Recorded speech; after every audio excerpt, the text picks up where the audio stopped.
Hey, boys and girls, we're live, and I'm going to start to echo in about 30 seconds.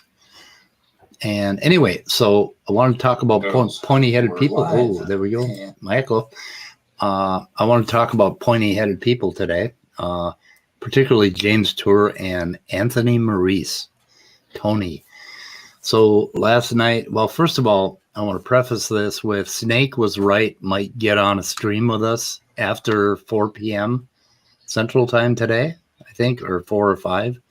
So we're probably not going to go through this entire thing.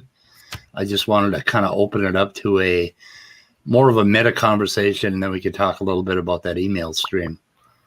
Because Leo is now involved in the, 50 people that we have in the stream, or 51 people, I think it is, on this email chain. Something like that. There's a good number of individuals there. Yeah.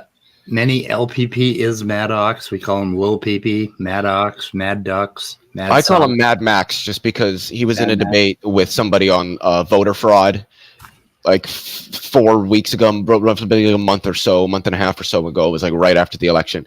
And his opponent, I'm pretty sure, I can't remember his name, kept calling him Mad Max, I think, because he kept getting angry or something like that. Yeah. And so I've just been calling him Mad Max ever since then. Awesome. Let's see.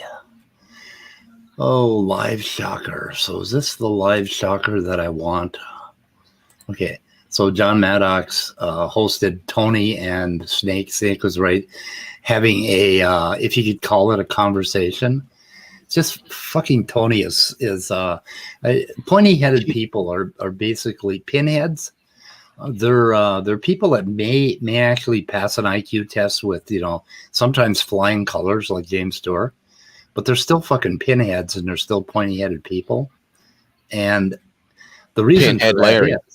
I said Pinhead Larry. Most of you old people aren't going to get that. The younger people, if there are any out there, will get that. Are you sure? Pinhead Larry? That one I have not heard of. It's from SpongeBob. It's from SpongeBob. Oh. Dirty Dan and Pinhead Larry.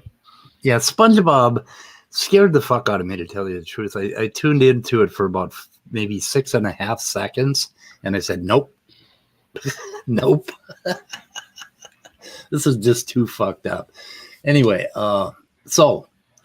pointy-headed people are people who have become learning impaired and thinking impaired because they believe in God. Before anything, they fucking believe in God. And that gets in the way of any kind of rational discussion you can have with them. And but first of all, there's a little blur. If I got the right part, let me play this. I really want to say also. No, fuck. You'll just have to wait. What are you trying to do? I'm trying to play a piece by John Maddox. I'm not sure if James actually does agree with that, but we need to replace the narrative. It appears that there we go. Mute yourself as well, otherwise there's an echo. What?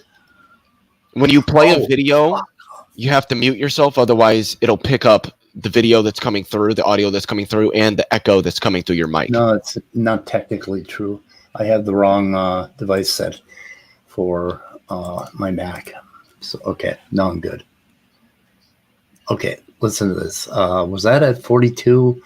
Yeah, 42:20 now. Okay, listen to this. This is kind of a shocker. It appears that the one and only Sal Cordova will be debating the infamous Matt Dillahunty over on the debate coming up very soon. Sal just posted a link in the chat, so you definitely want to give yourself a notification for that one. Kudos, Sal. That should be interesting. Interesting debate. Look forward. That is interesting. So just another debate. I wonder how butthurt that Mad Max is that Sal's debating Matt Dillahunty and he's not. Yeah, it must be hard for him to mention that. So if I start my cam today, I see a picture from my hangout yesterday on StreamYard. What? Start your cam. Okay. Remember when I was on the phone yesterday? I see nothing but a black screen. Huh? Like I said, it's StreamYard, man. Yeah. It shows me on the phone from yesterday. I don't know what the fuck. And it's frozen. It always freezes, so I can't use my camera. The only thing I can think is to go back, put yourself backstage where your camera and your mic are shut off, then turn them both on, and then come back in, and then turn your camera on. Or actually, no, just turn your camera on and in your mic, and then come in. That's how I fix it when it would happen to me. No, if I switch my camera to my Mac and then back again to Logitech, then it's okay for about 20 minutes.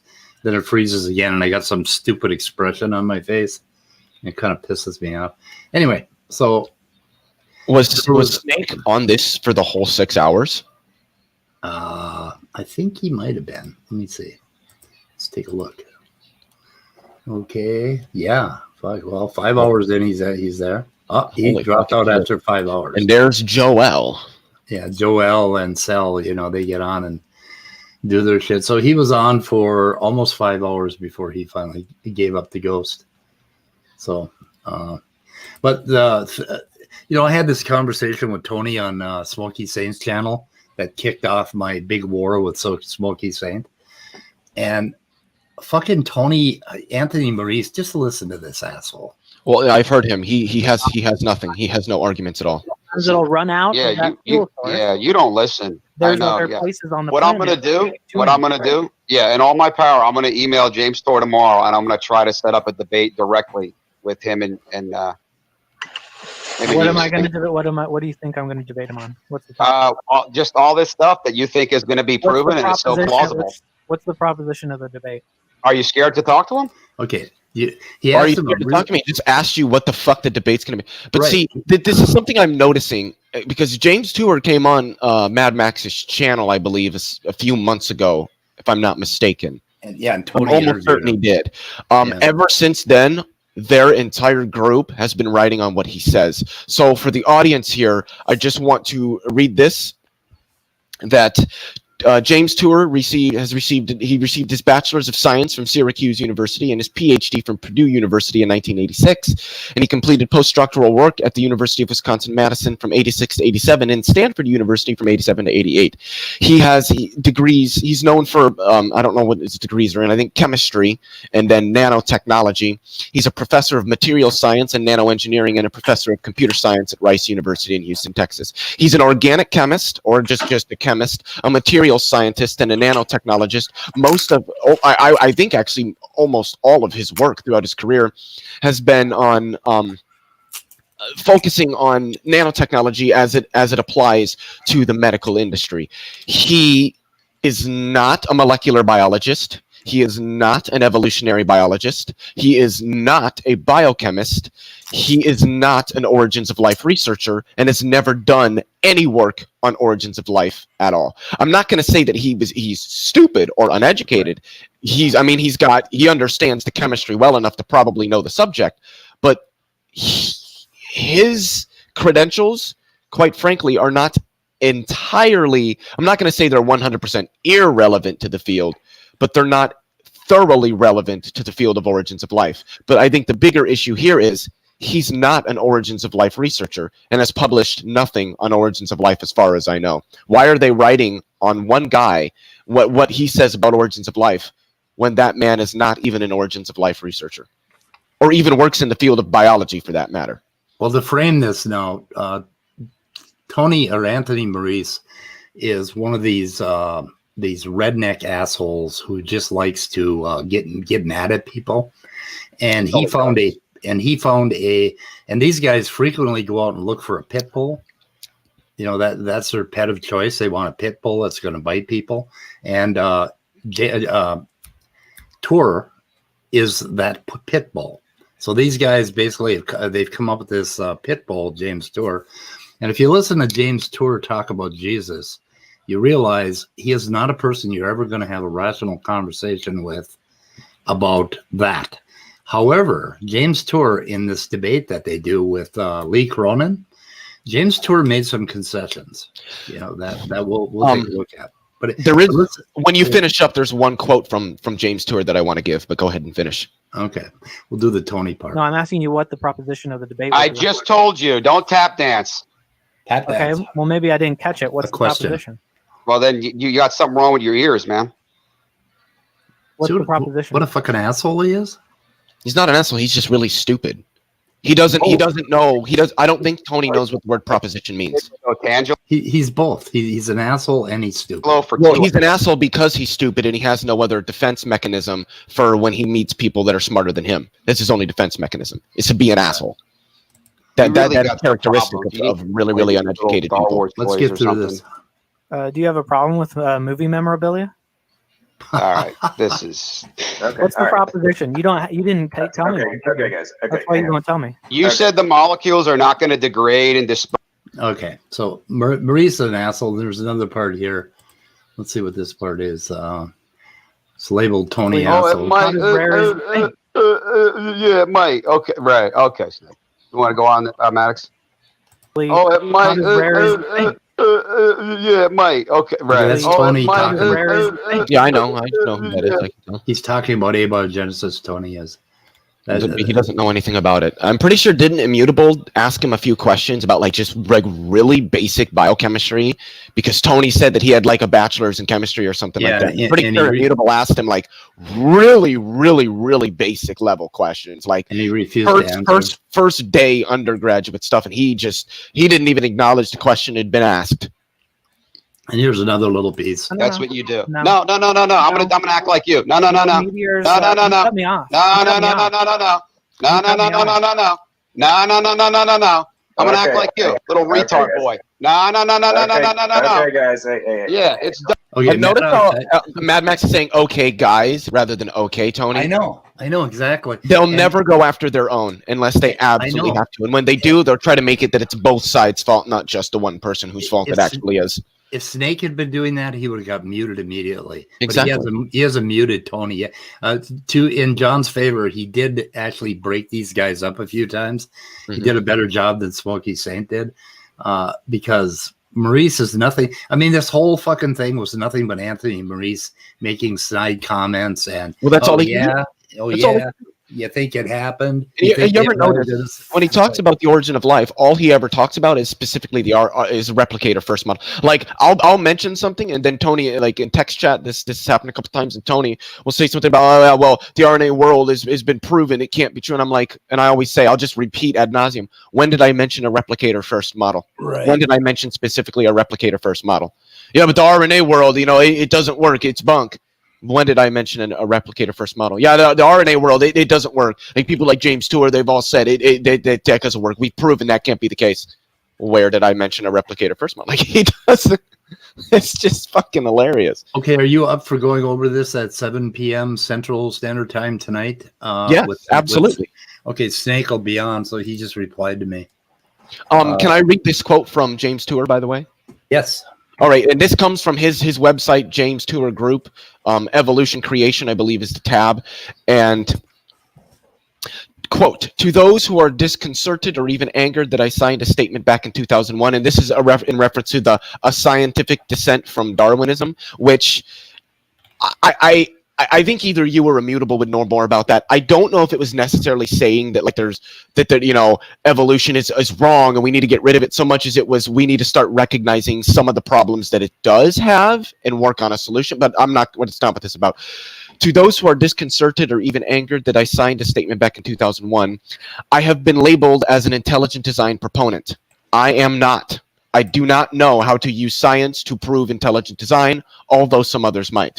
I am sympathetic to the arguments on the matter, and I find some of them intriguing, but the scientific proof is not there, in my opinion. So I prefer to be free of that ID label. As a modern-day scientist, I do not know how to prove intelligent design using my most sophisticated analytical tools. The canonical tools are, by their own admission, inadequate to answer the intelligent design question. I cannot lay the issue at the doorstep of a benevolent creator or even an impersonal intelligent designer. All I can presently say is that my chemical tools do not permit my assessment of intelligent design." End quote. Right. He says as much here on in this video. I think I'm not sure. I think he is a Christian, But I think that he's like, I Holy understand shit, the is he a intelligence. Christian? Yeah, what it seems to me that he says, you know what? He doesn't even say that abiogenesis had to be an intelligent. He just says that it's really hard, and we don't really have much of a solution to it. I think he overplays the lack of an explanation. I mean, we don't have one, but I think he tends to overplay that, if you know what I mean, more than what it really is. But it seems to me that he's sympathetic, like he said, to ID arguments, but he pretty much says, I'm not an intelligent design proponent. We can't prove their arguments. I think the arguments might have some merit. I'm sympathetic to him, but it doesn't seem to me that he is an intelligent design proponent by his own admission. So I don't know why they consistently cite him as if he's this intelligent. He just has problems with abiogenesis. That's it. Yeah, and he has problems with he has a problem with what he calls the narrative, but then he has his own fucking narrative, and all they're talking about is like when Scientific American or some pop sci journal gets a paper, and they go ahead and they make a glorious clickbait headline, and they overplay it basically, and that's what he has a problem with, and nobody wants to fucking do that. It's like, and Lee Cronin really explains it well in here, and they end up having a good conversation. And this one surprised me because James Tour made a lot of admissions. I have heard that quote debate was actually really substantive. Yeah, that quote that you that you put out, he says as much in one of the clips that I have here. I'm not sure which one, but hang on a second, I'm looking for one. Operators, machines where we use, for example, a light input and have. I don't think that's it. That's somebody in the background talking. It's been figured out that carbohydrates came from the foremost reaction. No. So where the hell did James Tour do his thing? It appears that no, that's Sal Cordova. I'm not sure if James actually. No, I got to find it. And anyway, we'll cover it tonight at 7 p.m. when I actually label these bookmarks and stuff. But it was kind of mostly what I wanted to point out is okay, the thing is that we keep thinking that we can have these fucking debates and these talks on their channels. Well, you know what? I'm sick of it. That's why I don't go on them anymore. But they will never come here.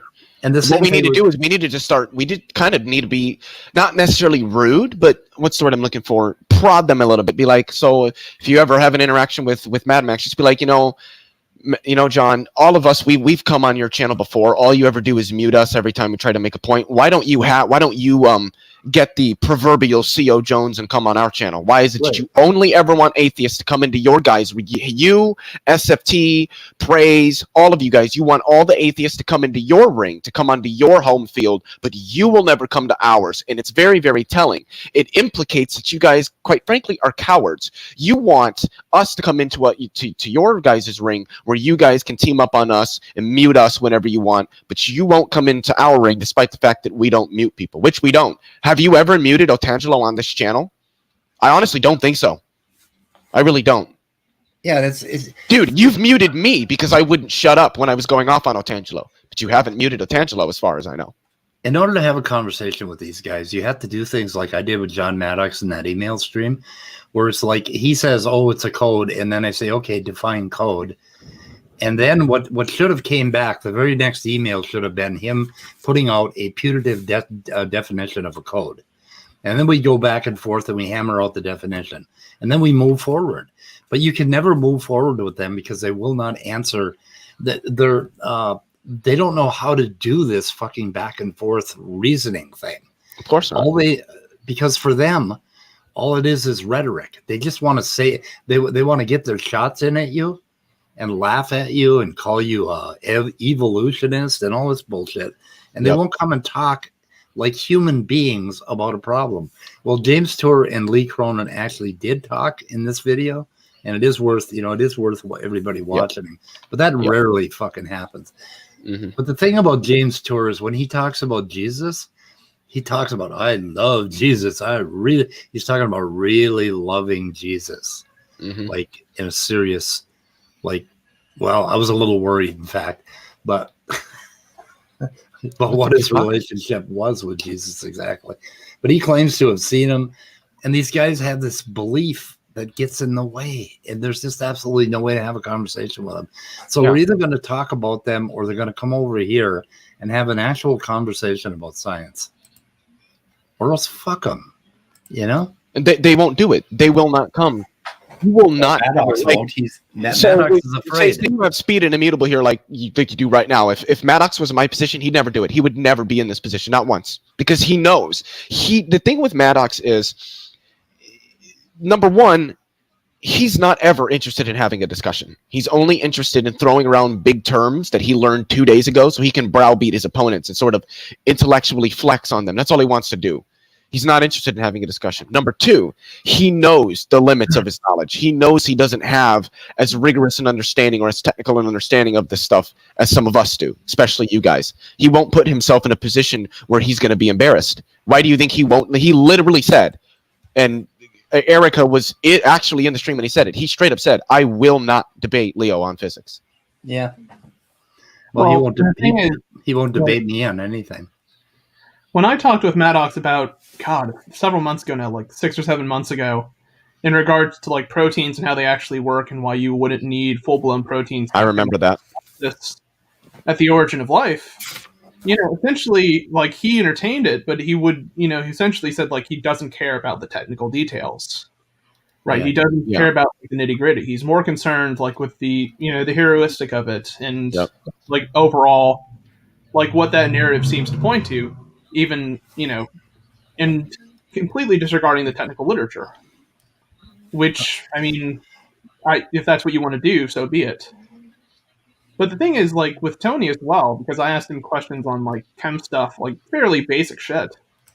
And he won't really disagree with me or, like, really challenge, like, the intent of many of my questions. But it's like, if you are trained in chemistry and the origin of life is primarily a chemical interest, why aren't you talking about it like a chemist, right?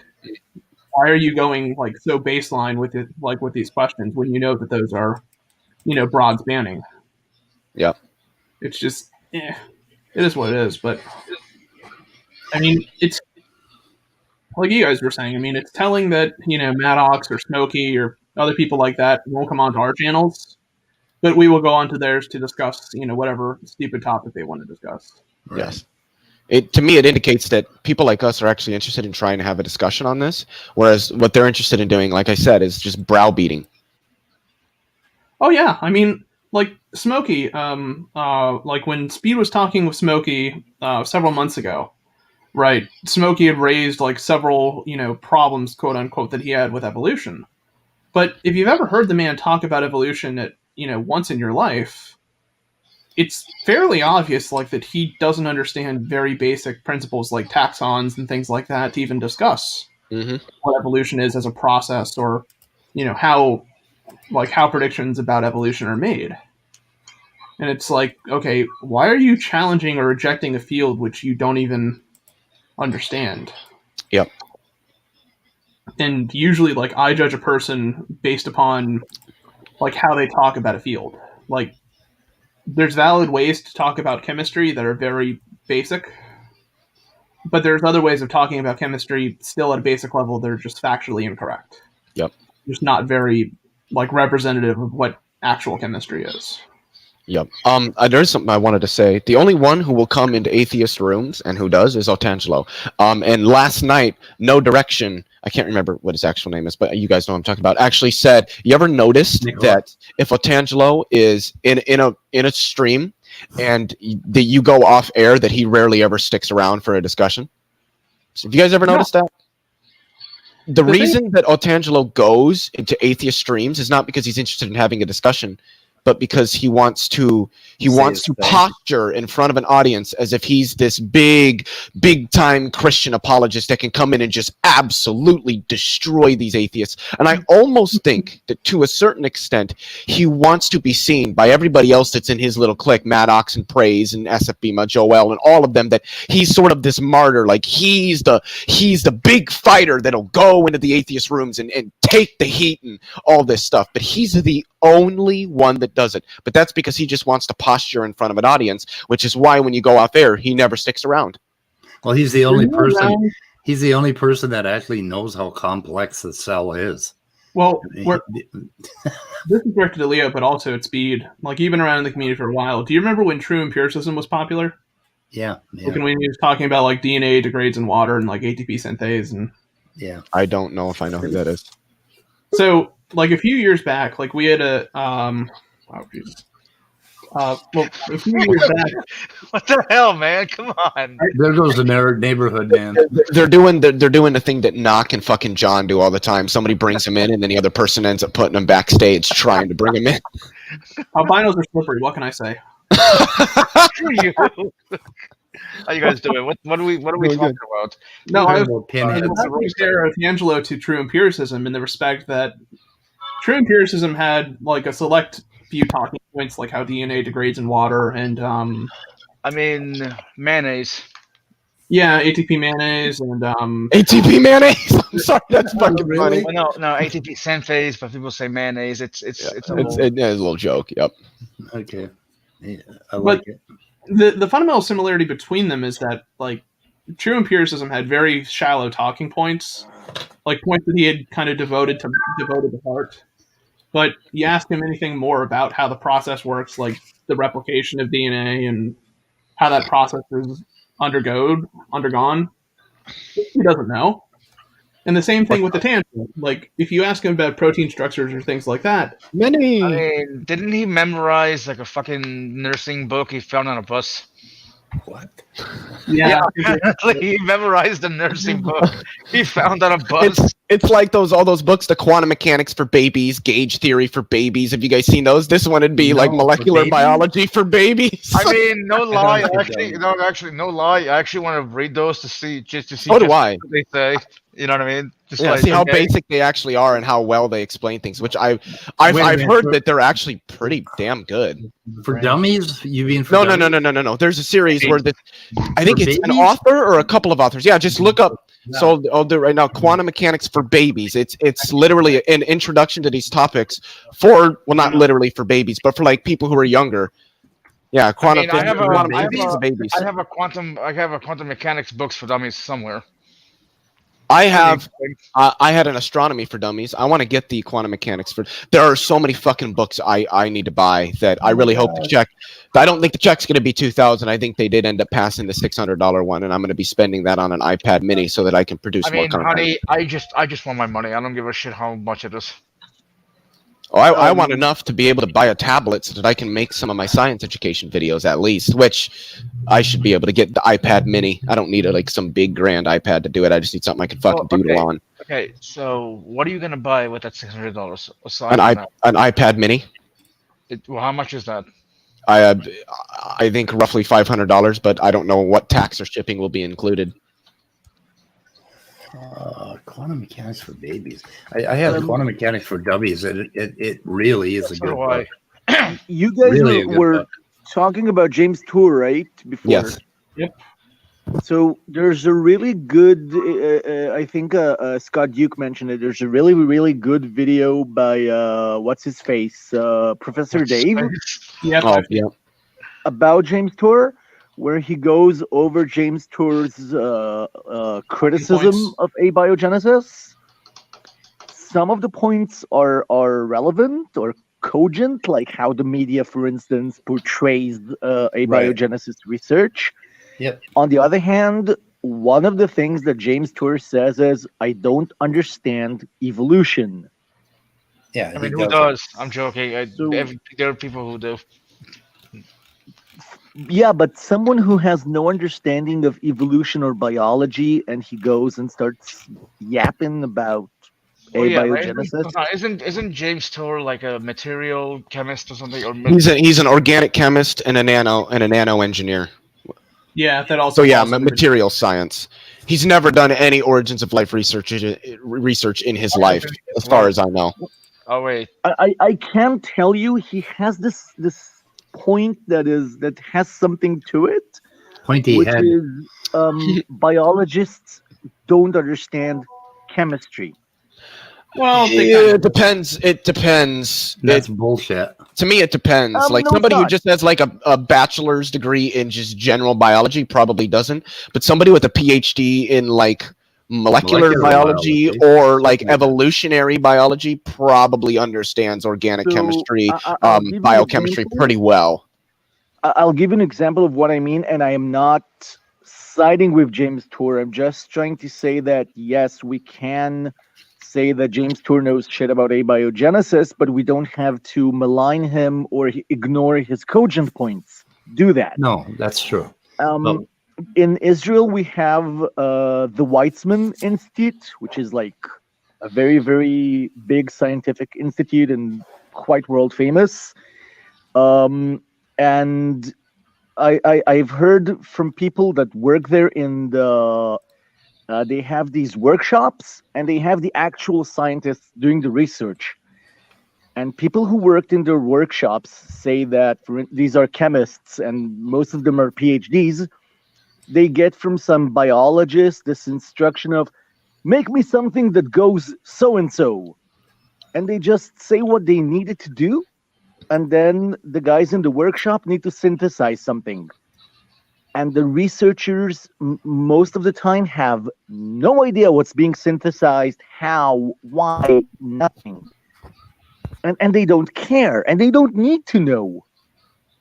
But that does happen where like the brain of the outfit has no idea how stuff works on a chemical level. So it happens. It does, unfortunately. I mean, there's a difference between like understanding like the biological processes and the industrial processes for making like certain biomolecules. Like typically if you want a DNA sequence, you go through typical molecular biology techniques and amplify it, assuming that the strain you're trying to amplify is of adequate length to be amplified. Mm-hmm. But there are some things like trying to create specific glycans or things like that. So glycans are essentially chains of sugars that are monomers of sugars that are attached to each other in very particular kind of ways. Yeah. Cells do it in a very special kind of way, but chemists have to do it in a very different type of way to do it efficiently. And usually, like, the way people will prepare DNA or stuff like that is much different. But that doesn't mean, for instance, that biologists don't understand the chemistry. Like, we understand biological chemistry. We understand the chemistry of biological systems, but not necessarily the chemistry that's used for like industrial scale production of, you know. Okay, so let's say that depending on the biologist, on the person, we do sometimes have people that lack understanding of chemistry, and abiogenesis is very much chemistry. There could be a problem there. It depends on the study. It depends on who's doing the research. So Tour has something there, but still, most of his criticism is not valid. And Professor Dave gives a showing of it, especially the fact that he has a conflict of interests. He's religious. Yeah, he runs on and he mentions all these things like the Cannizzaro reaction, and then he said the lipid bilayer has to be different on the outside and the inside, which is bullshit. It does not in simple protocells. What do you mean it has to be different?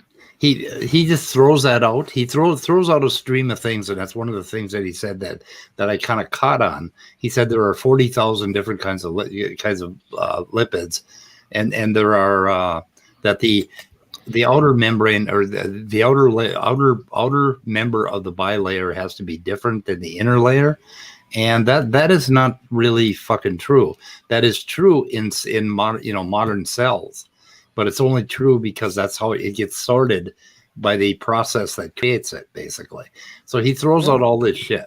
What is this email that you have up here? Are we going to talk about this, or is it just going to be put up here with absolutely no context whatsoever? Well, I wanted to show this. I get these little messages. So Gunter Beckley is a scientist that came out as an ID sympathizer, and he was a victim of much retaliation and censorship, probably because he's an asshat. But visionary donors to the initiative made it possible for him to find a home. So basically, they gave him a job. And I just wanted to point out that after this little blurb down here, we have donate. What is the CSC? And look what they, I don't know. Oh, creation science. What is it? What the fuck is it? Oh, what are they called? Center for Science and Culture, Discovery Institute. Okay, but look at this. Look at these fucking donation brackets. Are you kidding? There are people in this. I mean, why don't we do this for abiogenesis? Put up Because a we don't really need to. Suck dick. Yeah, universities have their way of getting grants. Yeah, but I mean, Jesus. Look at these brackets. I mean, most brackets start out $1 or $2. I don't know if those are the brackets so much as they're just telling you, here's how your gift can make an impact. So I think you're just saying if you donate this much, this is what we can do with that. Yeah, but or if 125 people donate $1, this is what we can do. Yeah, this is how money can be spent. It's okay, actually. No, it ain't okay.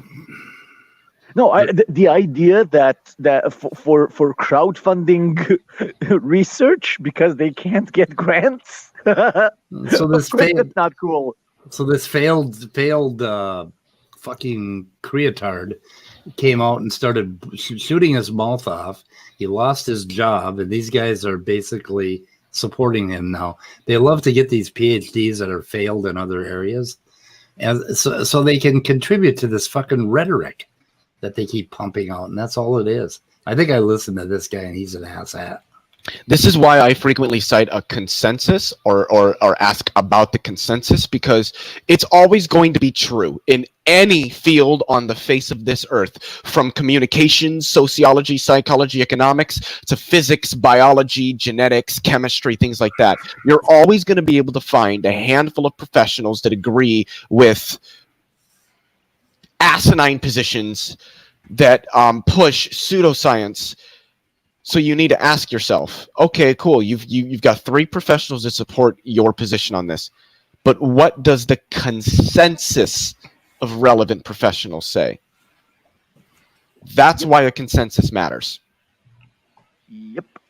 Yeah, I mean, and the thing is, like, disagreeing with consensus isn't inherently a bad thing. I mean, that's what causes exactly to be proposed. Like, there's people even within The Origin of Life. I forget the guy's name now. I can look it up, though. I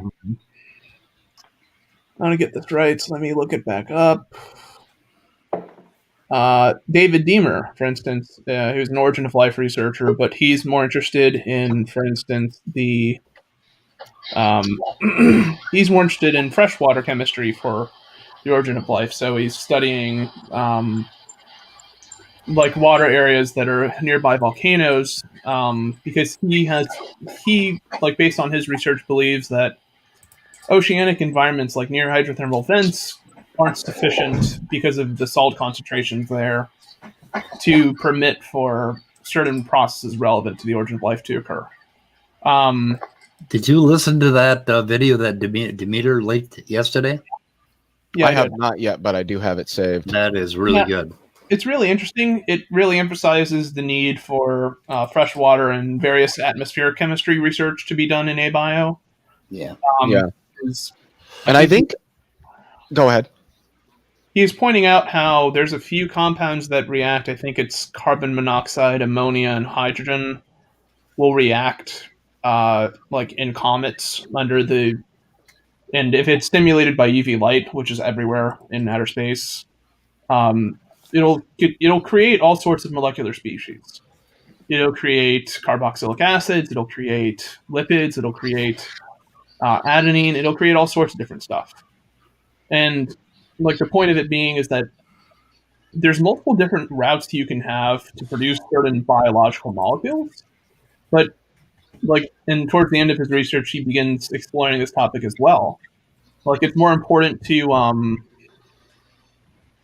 it's also important to consider like the integration of different hypotheses. So, for instance, fine, you might be able to have a nucleotide form in freshwater conditions, but what about the replication of nucleotides? What about the ability of a nucleotide to polymerize?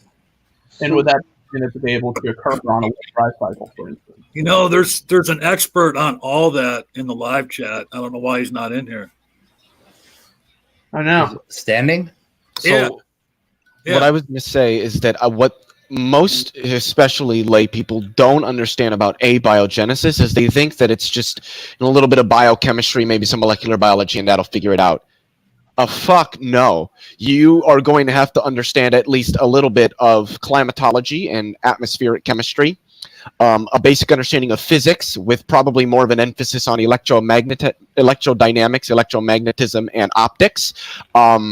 A bit of geology. You're going to need to understand thermodynamics, basic chemistry, all these fields that don't directly relate to biology, because these were the processes that were taking place during this time. It's not just the biochemistry and the molecular biology. Once we have these macromolecules in place, now these organic macromolecules in place, now we can start looking at the biochemistry. Now we can start looking at the molecular biology. But how did we get there anyway? How did we get the RNAs? How did we get the amino acids? How did we get the proteins? How did we get the lipids? Available? All this stuff. What were the conditions under which these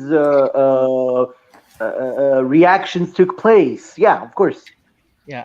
As I was trying to say, I admire your passion, but it's it's shorter to say abiogenesis is interdisciplinary. There. Yes.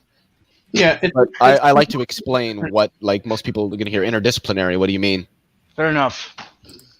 I just want to. Yeah, regarding what Leo said before about the consensus. So the consensus is very important. However, we do need these minority opinions. But when a minority opinion is presented, the scientist presenting it will say that his work is not part of the consensus. He will show the differences. He will acknowledge the consensus. And we don't see that with these crazies. Of course not. So that's how you can tell that something's fishy. They ignore the consensus. Well, the other thing that's fishy is they'll start talking about details. And as soon as you drill down and start talking about that detail, they will start talking about generalities or something else. They will never have a back and forth exchange about one particular thing. Like if they want to talk about nuclear pore complexes, they will not drill down into it. Other than Cell Cordova, he seems more willing to drill into it. But when I asked to talk about nuclear pore complexes with Cell, you know what he told me at first? He later agreed to it, but he said, "I don't want to fight with you because we're friends. Because we're friends." But anyway, he did later agree to it, so we are going to have that talk. But I mean, if you try to drill them down into if you're talking about lipid bilayer membranes, if you're going to talk about that alone, you have to just talk about that. You can't start talking about the ribosome 5 minutes later. And running out. They're being disingenuous when they will not answer questions, when they will not engage in a back and forth dialogue that drills further into something instead of bouncing around, skipping across the top, right? I can explain. Well, good. I was going to say I can explain lipids in a way that's very simple for people to understand, and this is often the explanation that's given to people. What a lipid is it's a molecule that has two different properties to it. So it likes hydrophobic molecules, which are molecules that hate water, essentially, and it has a hydrophobic end, so it has molecules that love water. Philic. So yeah, and so part of that end, the fatty part of that lipid, the methyl chains, typically are the part that are hydrophobic. They want to stay away from water, and if you put multiple lipids into a jar or a reaction vesicle of some kind and just let things settle, what you'll find is that these hydrophobic ends, because they hate water, they would rather conglomerate together, and they'll start forming little layers. There are some homophobic lipids too. There are. Thank you. But yeah, I mean, the concept of lipids is not one that's hard to understand, and go ahead. I'm having I'm having a tough time understanding what a homophobic lipid is. Yeah. I'll tell you about it. I'll tell you about it offline. But we what is, have to get rid of many first. Can I ask what is Lena talking about, Speed? Where's Lena? She said your presentation of Gunther Beckley was not honest, or at least it was biased. Gunther Beckley, asshat. I think. I'll take a look, Lena. Maybe I don't think it was dishonest or biased. I think it was a fair characterization. Some scientist who started to talk about quack science got fired and has now been hired by a quack science organization. That seems it's pretty standard for creationists. There was something that I wanted to comment on really quickly that alludes to what Manny was talking about scientific consensus, is that, like he said, people who are contending with the consensus are just straightforward about it. Like, look, this is really new research. It's contending with the consensus. And because of that fact, they openly invite peer review. In fact, as much of it as they can. Because if that data does hold up, it will overturn the consensus. And those scientists get a lot of grants, a lot of funding, and a lot of fame. Not to say that all scientists, that's what they're after, but they get that happens a lot. The one thing that you will find with people, with actual researchers who are contending with the consensus, is that they have data to back it up. Whether or not it ends up actually overturning or changing a consensus is irrelevant. They have data, actual research to back it up that is being published in reputable peer-reviewed journals. So let me ask this though. Okay, let me kind of be the devil's advocate, and so if you look through the history of scientific discovery, yes, Galileo Galilei. They're all Galileo Galilei. Go on. Okay, but at any rate, at one time, many new scientific ideas were not the consensus, and like you said, then they're examined, and then and that's one of the pejoratives that a lot of these Christians throw out there. Well, how can you trust science? It changes all the time. What do you say to that? I mean, I understand what you're saying as far as people who come up with new ideas. They admit readily, this is not the consensus, but I think this is an avenue that has to be looked at, and then they show their data and all that. But why do we not give this idea? And I know the answer to this already. I'm just playing devil's advocate here. Why do we not give the idea of creationism more of a scientific look, to see if there's anything to it? I mean, go ahead. So mainly because, like with creationism, there's a difference between contending with the consensus that isn't, like if we were back in the 1600s and there was a consensus on something that isn't as thoroughly established as a consensus today would be, because they didn't have the advancements in technology that we have that allows us to do a lot of the research that we do. So with something like evolutionary theory that has been tried and tested over and over and over and over and over and over and over and over and over and over again by this field and that field and that field and this field and that field and this field and maybe those ones over there. There's a consensus is sort of a range where things are a consensus, but like dark matter, for instance, it's a consensus amongst the relevant physicists that dark matter is actually constructed of a particle. But we don't actually know that for a fact. And then there's a consensus, say, like the Big Bang is a consensus. For all intents and purposes, we know the Big Bang happened. So there can be a consensus because we've got as much data as we can get thus far that indicates this. So that's what the professionals go with. The data indicates this. We're going to go with that, work from there, but it might change if we get better data. And then there's something that, we've got like literally every piece of evidence we've ever discovered points at this. So the consensus is for that. So you can have a consensus that's based on evidence that's not quite as strong and then evidence that's significantly stronger. So, but the reason that a consensus has changed isn't because some fucking quackhead came up with some idea and people wanted to take it up. It's because it was examined for generally long periods of time. I mean, think about how long it was until the Big Bang was actually established and that the universe being static was actually I guess you could say, thrown into the trash bin. And even then, there were still a lot of physicists and a lot of astronomers that held to a steady state model, like Fred Hoyle, for instance. So consensus changes when you, number one, when you have solid data to back up a potential contention of that consensus, and number two, consistent research on that data that actually shows that it needs to be taken seriously, that's generally done. A consensus doesn't change overnight. I think we all know that. If a consensus changes, it can happen over decades before the consensus actually changes. So John, to the level of rigor that your data needs to meet in order to truly contend with the consensus, depending on the strength of that consensus. And also, John, if I may add my 2 shekels to this, if you take a person such as Galileo Galilei, you're so Jewish. Yeah, I know. So, take a person like Galileo Galilei or Kepler. These people did their observations and their experiments rigorously, as Leo put it, again and again and again, and they presented their data. Einstein went completely against consensus, but he showed the math, why he believes what he believes.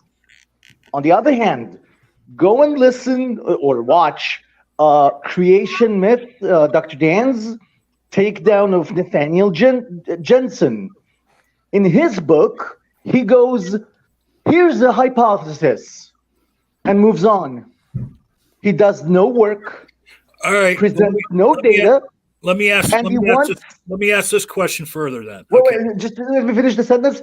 Right. He expects the scientific community to accept his ideas and test them for him, and if they don't, well, they're bastards and they don't like me, and they don't like creation. That actually leads into my next question, okay? Because as we all know, and as a lot of us have claimed, even idiots like me who doesn't understand 80% of what you guys talk about when you talk about this subject, I only know what smart people like you tell me.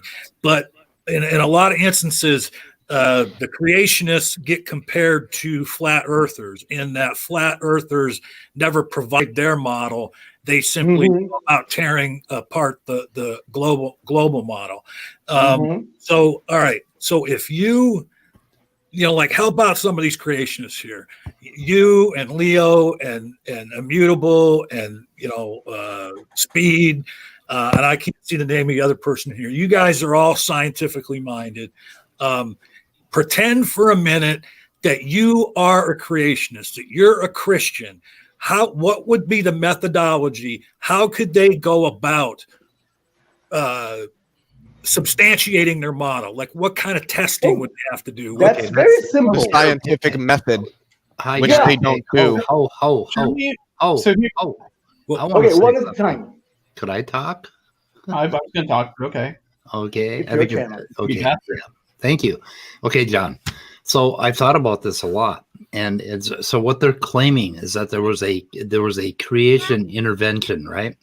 So the first thing that you would have to do is try to detail what that intervention would look like if you were a scientist standing there when it happened, right? They never want to talk about that. So, I mean, if I were a scientist, suppose God intervened at the point where eukaryotic cells developed, all we had is these prokaryotes, abiogenesis created bacteria and prokaryotes. Well, then God decided, no, this ain't going to cut it. I have to kick this along a little bit. So I have to dump into the ocean. A big starship backs up to the ocean. And I'm kind of being facetious here, but basically a whole bunch of eukaryotes would have to be dumped into the ocean at some point, right? So if that happened, that would be an event that we could talk about. And we could ask them, well, how did that happen? Did God just take, basically in some microscopic way, just create one eukaryote? Or did he dump a whole ocean, starship full of them in the ocean? And they could start talking about that. And then we could look, and we may be able to find some fossil evidence of that. What might have happened, Speed? What? Maybe they ride shared with the Scientologists when the starships came and dumped all the souls into the volcanoes. See, you're the kind of brilliant researcher they need on their side. Yeah. John. And I'll bet they fucking pay you, John. Just put a PhD behind your name. Or PHF. John. If I was going to go down that road, I think I would put an SFT behind my name. So that's. Can I say something also? No. Because that remind me my maybe 6 years ago a discussion with creationist Gneiss. She was kind of very strange creationist that exactly as a Mike said, at some point, so you have evolution. At some point, ID comes and intervene and push something in a specific direction just to help for some reason the life, and go, for example, from prokaryotes and eukaryotes, and such important moments of life was introduced by ID. Otherwise than this, you still have evolution. Yeah. So she asked me, and I actually how to prove that. So, but they won't even settle down to the point where you can say, okay, fine. If that happened, then do you accept evolution from that point forward? They'll argue both against evolution and abiogenesis at the same time. Yeah. And so they spread out the arguments. So Scott asked a question: how does one distinguish between a crackpot theory and legitimate arguments that contend with the consensus? You do that by looking at the detailed analysis that they have done, and if they're willing to do a detailed back and forth analysis and support each point, then it's more along the lines of a legitimate argument. And I never see the methodologies. Yeah. And then Lena had a question for Leo. Wait, can I say something to John about what he asked about how you would go about proving stuff? Science doesn't prove things. I might be a bit more scientifically minded than you, maybe, but I barely know any science. These guys can basically take me without any effort. But think of it this way. There was a guy, a psychologist called Stroop. And this Stroop guy came upon this interesting question. The question was this: we learn how to recognize color before we learn how to read. So what happens first in your brain? Does reading precede analyzing color, or does analyzing color precede reading? And everyone said, oh, of course analyzing color comes first. You learned it earlier, so it must come first. So Stroop came up with an idea called the Stroop effect on how to test that. And what he did was he had people look at colors and name them. He then had them read the names of colors in black ink. And finally, he had them read the name of a color, but the ink was a different color. So you would read the word blue, but it was written in green. And he showed that when people tried to do this, they made more mistakes, and it took them longer than when they had to either just name the color or read the word. And then he did another condition where it said blue and the color of the ink was blue, and they were faster and there were less mistakes. And this is how he showed that reading and interpreting the color happen at the same time, and they can interfere with each other.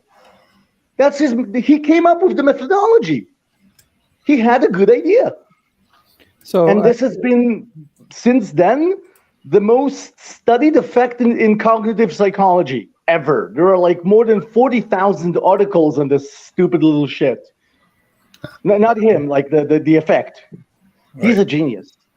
So I think you come up with a question, and you come up with an experiment to test it, Yeah, or you scientific predict method. something, and go find it. Just go, do what you like. It's a free world.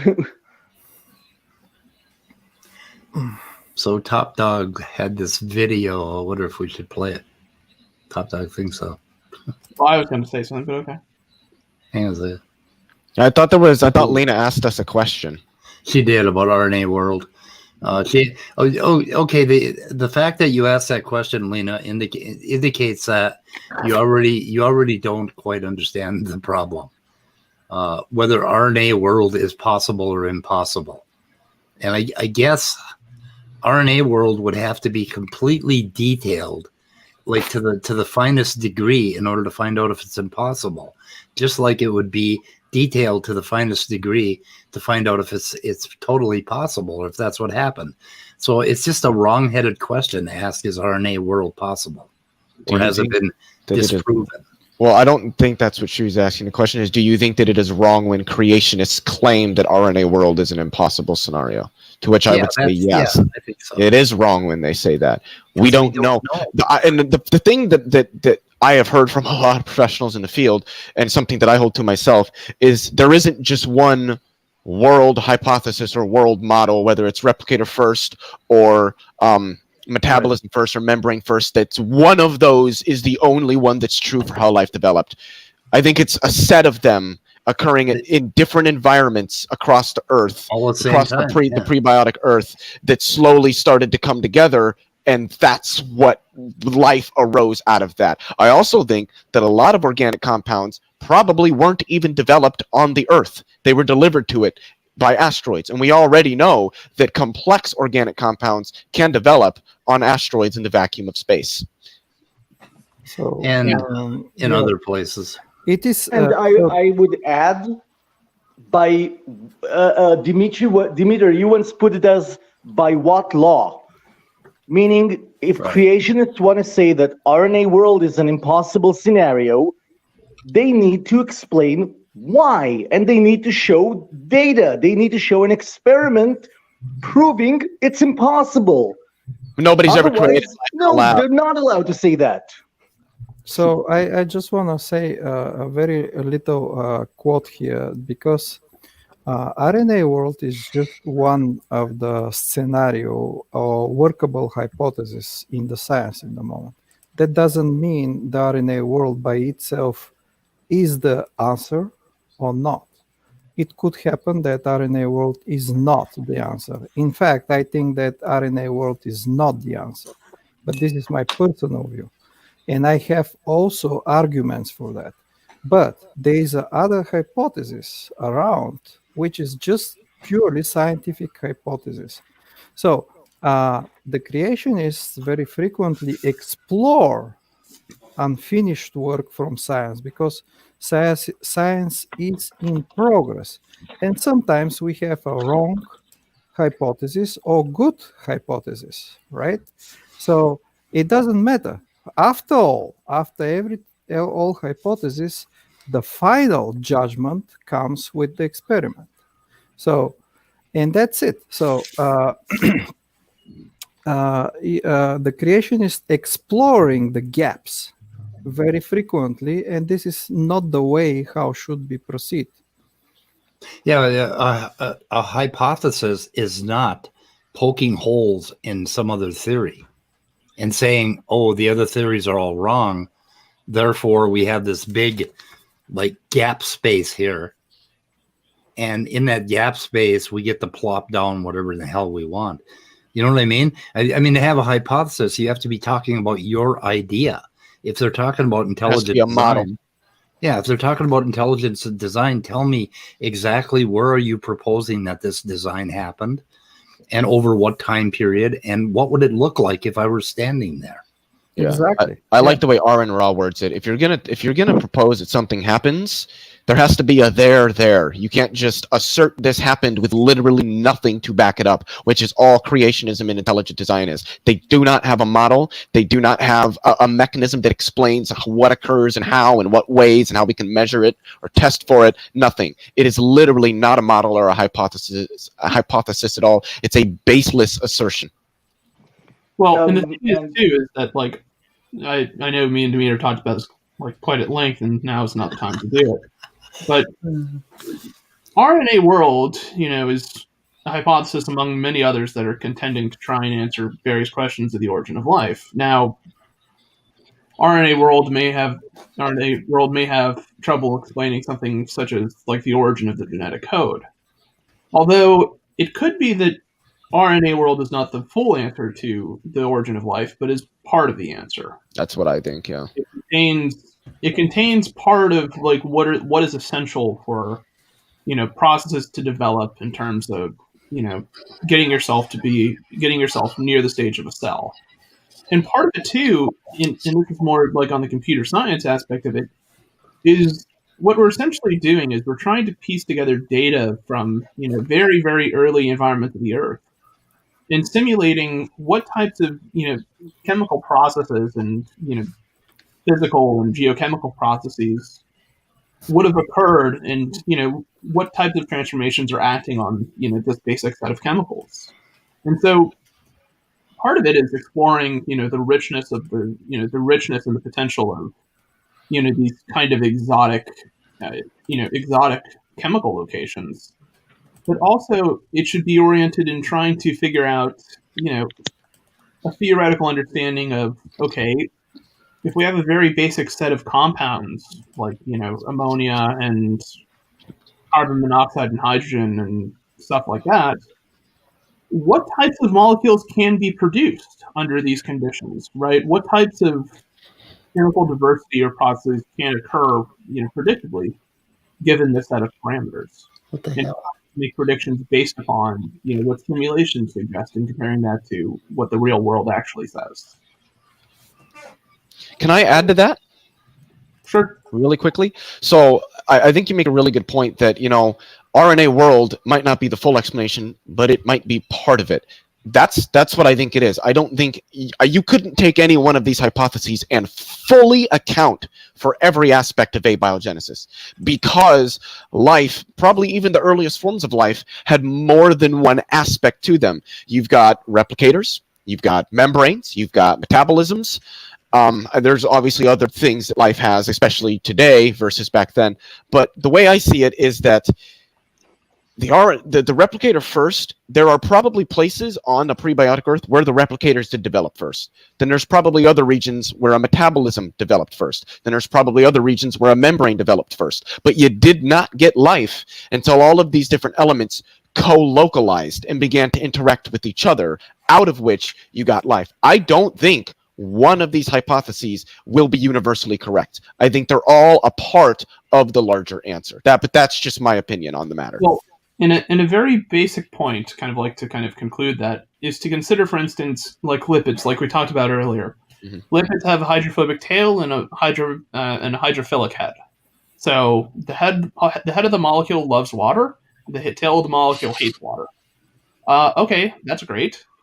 You can imagine many different environments where, for instance, lipids can form under, a variety of different conditions. And you might ask yourself to consider, okay, I'm also kind of interested in this nucleotide business, right? I'm interested in, nucleotides are kind of cool. We know that nucleotides are stored within cells. Okay, so what kind of conditions are compatible with both, right? Because nucleotides are very polar molecules. The ribose sugar is polar, but so is the phosphodiester linkages that those molecules have. And it's going to be very difficult to have that type of molecule, to become, engulfed inside a lipid membrane. And so you have to think about, types of chemical conditions that, perhaps if it changes in this type of way, right, then it might be then it might be able to allow for nucleotides to be engulfed during a particular point in time or during the right set of environment. And part of that, I think, is part of what's being explored by like David Dmiter. His own research is trying to explore certain processes that can occur, for instance, within freshwater environments as opposed to more saltwater environments like oceanic scenarios that are proposed with RNA world. So, anyway. Speed. Yeah.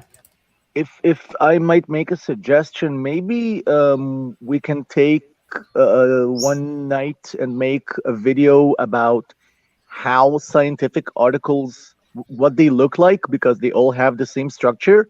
Yep. And then point out that no creationist ever puts out a scientific article, period. Right. Yeah. That would be a good idea. Do something. I would like Dmiter to join us and show us how to read these damn things, because he knows how to use. Remember when you led me to the videos that were linked? Where they actually linked videos. There's a whole lot about what is it? What is the site we were on? Well, this is just a journal, specific journal, which is MDPI. Yeah. So, and but it would be one really of helpful. many. It would be helpful to be able to navigate that a little bit. You probably know how to do it really well, and some of us backwoods high school dropouts never learned that skill, and it would be cool to look at papers. Yeah, I mean, the papers are what the papers are. All the business with the links and all of the display of the papers in the particular journal, it depends on the journal by itself. So all of this linkage that was generated in the journal it was created, assembled by the team from the journal. And they can do that. They have algorithms, automatic algorithms that can link to that. How to use NCBI and a few other things like that. It'd just be helpful to look at some of those links, and because I don't have patience to be clicking on links because I don't know what the hell I'm doing. It would be helpful to have somebody instruct us a little bit if you're interested. I mean, this is the site actually, NCBI PubMed. Just go, and this everybody is knows it. So this is BMC Springer Nature something. Let's see. Let me look up NCBI. Well, I mean, we don't have to do it right now, but it would be. If I can just make a very short and simple suggestion, if you are a layperson in a field, and you're even if you have scientific background in a different field, you're a complete layperson, read the abstract, then go read the discussion at the end of the article, then go back to the introduction, and then go and read the discussion again. You do not need the methods. You do not need the results. You probably won't understand them. If you do that, you'll get what the article said. Trust me. yeah, you're almost completely right, and I agree with you. The only difference is in a field that it's your field of research. You should pay attention about the actual experiments and the results. Is it make sense? But this is a later, so if you just want to figure it out or just make sense of the paper, yes. Yeah. So I want to just emphasize something about Origin of Life, just very briefly, because real quick before you do, I just want to say that with what Manny just said, that must have been a description of the opposite of what SFT does when he reads articles. Exactly. Yeah. So nor is the discussion completely. So I just want to emphasize of something that everybody that is working on a Origin of Life or have something about Origin of Life should understand very clearly. You cannot have Origin of Life if you don't have Darwinian evolution. Without this moment, without this information-dependent selection. You cannot have origin of life, period. It doesn't matter what you're doing. It doesn't matter from what angle you're approaching this problem. You must come to the point that you have information-dependent selection. Otherwise, you are not going in the right direction. So about the origin of, about the RNA world or the other hypothesis, I can spend another hour talking about. And we are not in this position right now. Yeah. Can I ask a question to Dmiter? Oh, okay. Like you claim that there has to be, of course, this stage of Darwinian evolution, but does it have to be the first stage or not necessarily? This is the first stage. All right. So the origin of life is equal to origin of Darwinian evolution. Is the same phenomenon. I mean, perhaps there could be a preceding process that contributed to the first, like before the Darwinian evolution. Yes, of course. Right. You must have some kind of environment which have, for example, RNA or amino acids or lipids or all of this, some kind of, you must have some sort of compartmentalization or conditions. You have to have some kind of difference in a wet and dry cycle, hot and cold cycles. All of that must be, but those will not generate life if there is no information dependent selection, Darwinian or say Darwinian evolution.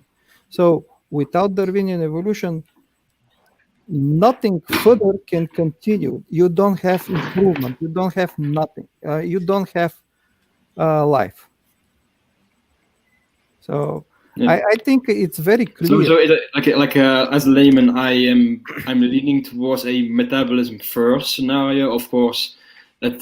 But you don't necessarily disagree with that. But perhaps metabolism first can provide the raw material for the next stage, which is your proposal about the RNA peptide world.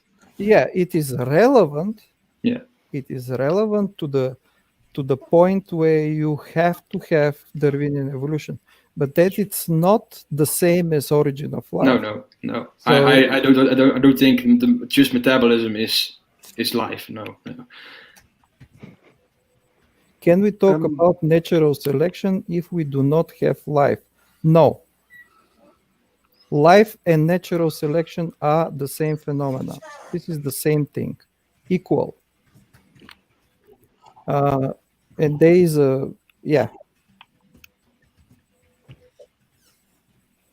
Hi, Lena. You can ask another question, but now I just want to stop talking. Let the others talk. Yeah. Icarus wrote that ID is impossible. I hope he understands because it's not in German, it's in Yiddish. But ID is Luftgeschäft, basically. So it's complete nonsense. I think a fair question you could ask about not ID. God, my mind's going all over the place. A fair question you could ask about the process of natural selection is, two parts actually. So number one, what exactly are the parameters that natural selection is acting upon in order to, ensure the fidelity of, like, the genetic code or certain types of information being preserved throughout replication or things like that? But also, a similar question to that is, how specific is natural selection being in terms of what types of replicator systems or other systems that are proposed in origin of life scenarios? How specific are certain types of systems?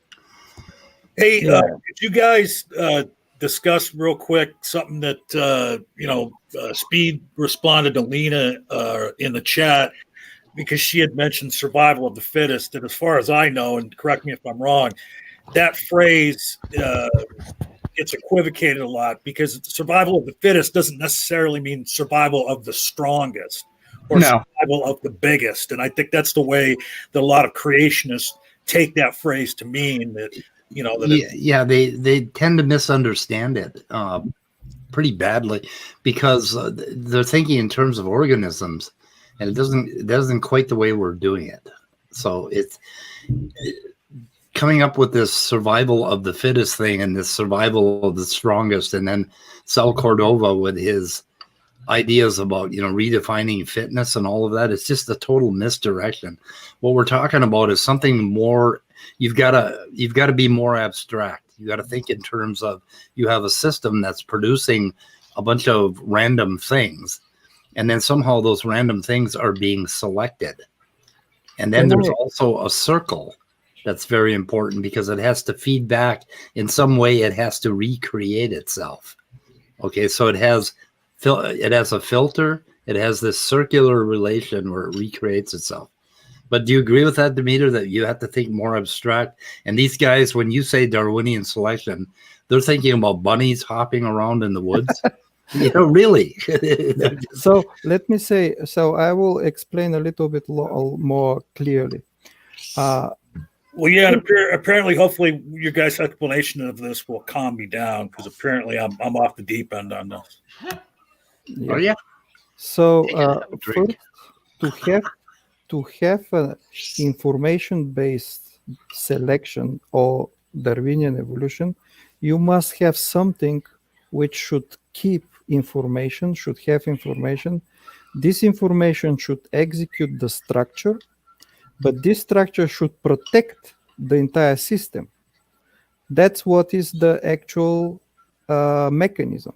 So all of this, like when you say information or structure, are not defined. They are not defined in a reason, because can be assembled from everything.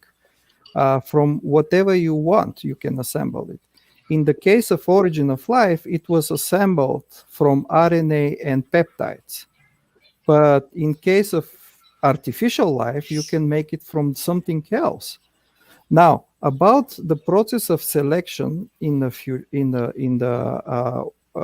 open or in a large scale, it's not surviving of the fit. It's not just surviving of the fittest, but it's surviving of those that will have offsprings, or they will have generations. They will have a reproduction.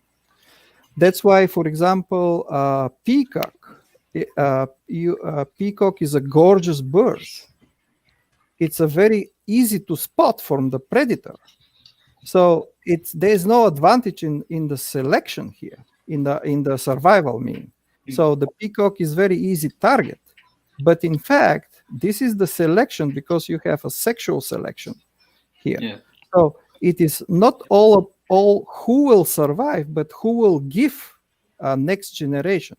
And this this you also run into the question like, why does the female peacock like the flamboyant male? Like, why doesn't she just choose the other male that is more hidden from predators? Like, oh, you have a higher chance to survive against tigers. So why doesn't she go for the other guy? Like, there's also, of course, also the question about that. Yeah. Yeah. So, and also is speaking for the direction of the Darwinian evolution, you have to keep in mind that Let's finish doing it. Hello. Immutable. Immutable. Immutable. You got some sound coming through. Yeah. Okay, so that doesn't mean it's always killing and surviving. Very frequently, evolution goes toward mutual beneficial interactions. And that's why you have ecosystems and you have a mutual existence of many, many species. In fact, if you project thousands, millions of, or maybe billion years ahead, the evolution of Earth without, let me say, human intervention, you may have completely beneficial mutual existence of the entire system without someone to die from killing from another. So it's not, I mean, this is just projection. I'm not saying that it should happen. I'm skeptical about the proposition, but anyway, go ahead. It doesn't matter at this particular case. But I'm saying the mutual beneficial, it's also a way of evolution. And in addition to that, that doesn't mean you have to have intelligent species. So there is no law in the evolutionary biology which says, okay, you must finish with some kind of intelligent person there or intelligent or people. The entire evolution might go further without even humans. So we are just bypass product in the specific situation here. So to have intelligent life, you have to meet a specific requirement to happen.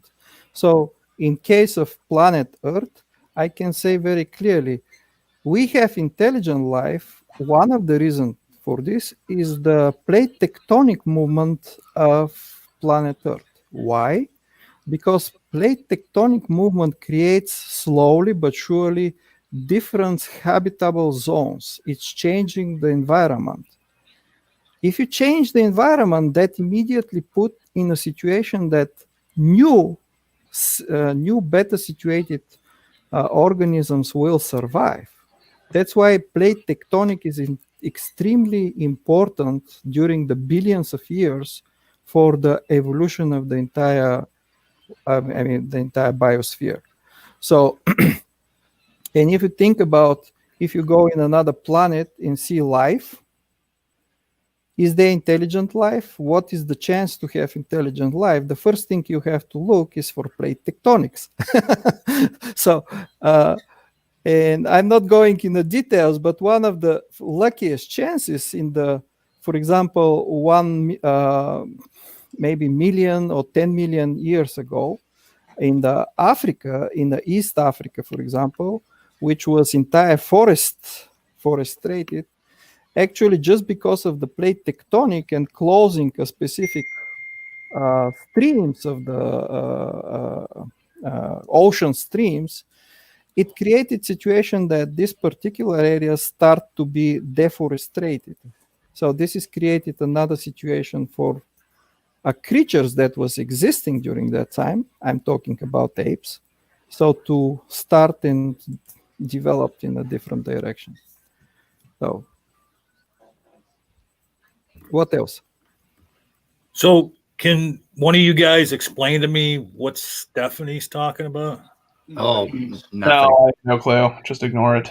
Something about collapsing the universal wave function, which it must be something about quantum mechanics or the observer effect or something, which is not really a proof, Stephanie. Well, she's claiming that proves God. I guess so. Yes. Well, what I would say is if Stephanie can define what an eigenbasis is, I might consider listening to what she has to say. I'm really getting really tired of people who don't know the first fucking thing about linear algebra commenting on quantum mechanics as if it's not necessary to understand. Wait, like, you literally cannot understand quantum mechanics without linear algebra. I understand it now. She followed up her comments with, and men have nipples. I think she's trolling. No, Stephanie's cool. Yesterday, Earth was an octagon. Anyway, regarding evolution and survival of the fittest and all that, when Dmiter says that you don't necessarily need an intelligent species, I've bred chickens. I used to work in a chicken house here in my little commune in the desert. Chickens are idiotic. They are completely stupid. There's no way that these awful goddamn little things could breed as much as they do. But because we raise chickens, there's a huge percent of birds on Earth are our chickens. This stupid little species is surviving and thriving because it's basically in some kind of a symbiotic relation with us. And this bird was just happened to be tasty enough for humans to tolerate.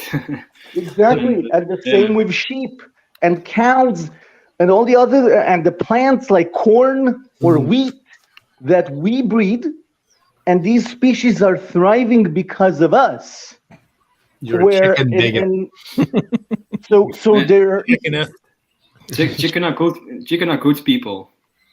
Chicken are awful. You have There's no an- idea. there's an Try and island in- work with the fucks. Chickens are best for using to figure out whether you should do a bailout or how to run an economy. There's an island in I thought Hawaii. pork bellies were best for that. Yeah, I fucking love that episode with the kazoo, and he just, oh my god. Do you know about the island in Hawaii that's been taken over by chickens? Like, they had domestic chickens and they let them go. Now they're in the wild and they're everywhere. They're running through the airport. They're like, my son stayed on this island, and the roosters woke him up every morning at like 5 a.m. It's fucking excellent. But chickens are so dumb that I used to I raised chickens when I was young, and they would like see a rock or something shiny that they wanted to get, and they'd start running, and then all of a sudden they'd stop and look around like they totally forgot what they were running after. It's just like, Yeah, but it gets worse because sort of like ostriches, if you're working in a chicken house, never drop anything. If it's small enough, the chicken will eat it. Yeah, exactly. You drop a screw, it eats it. Oh, do you know what's really cool?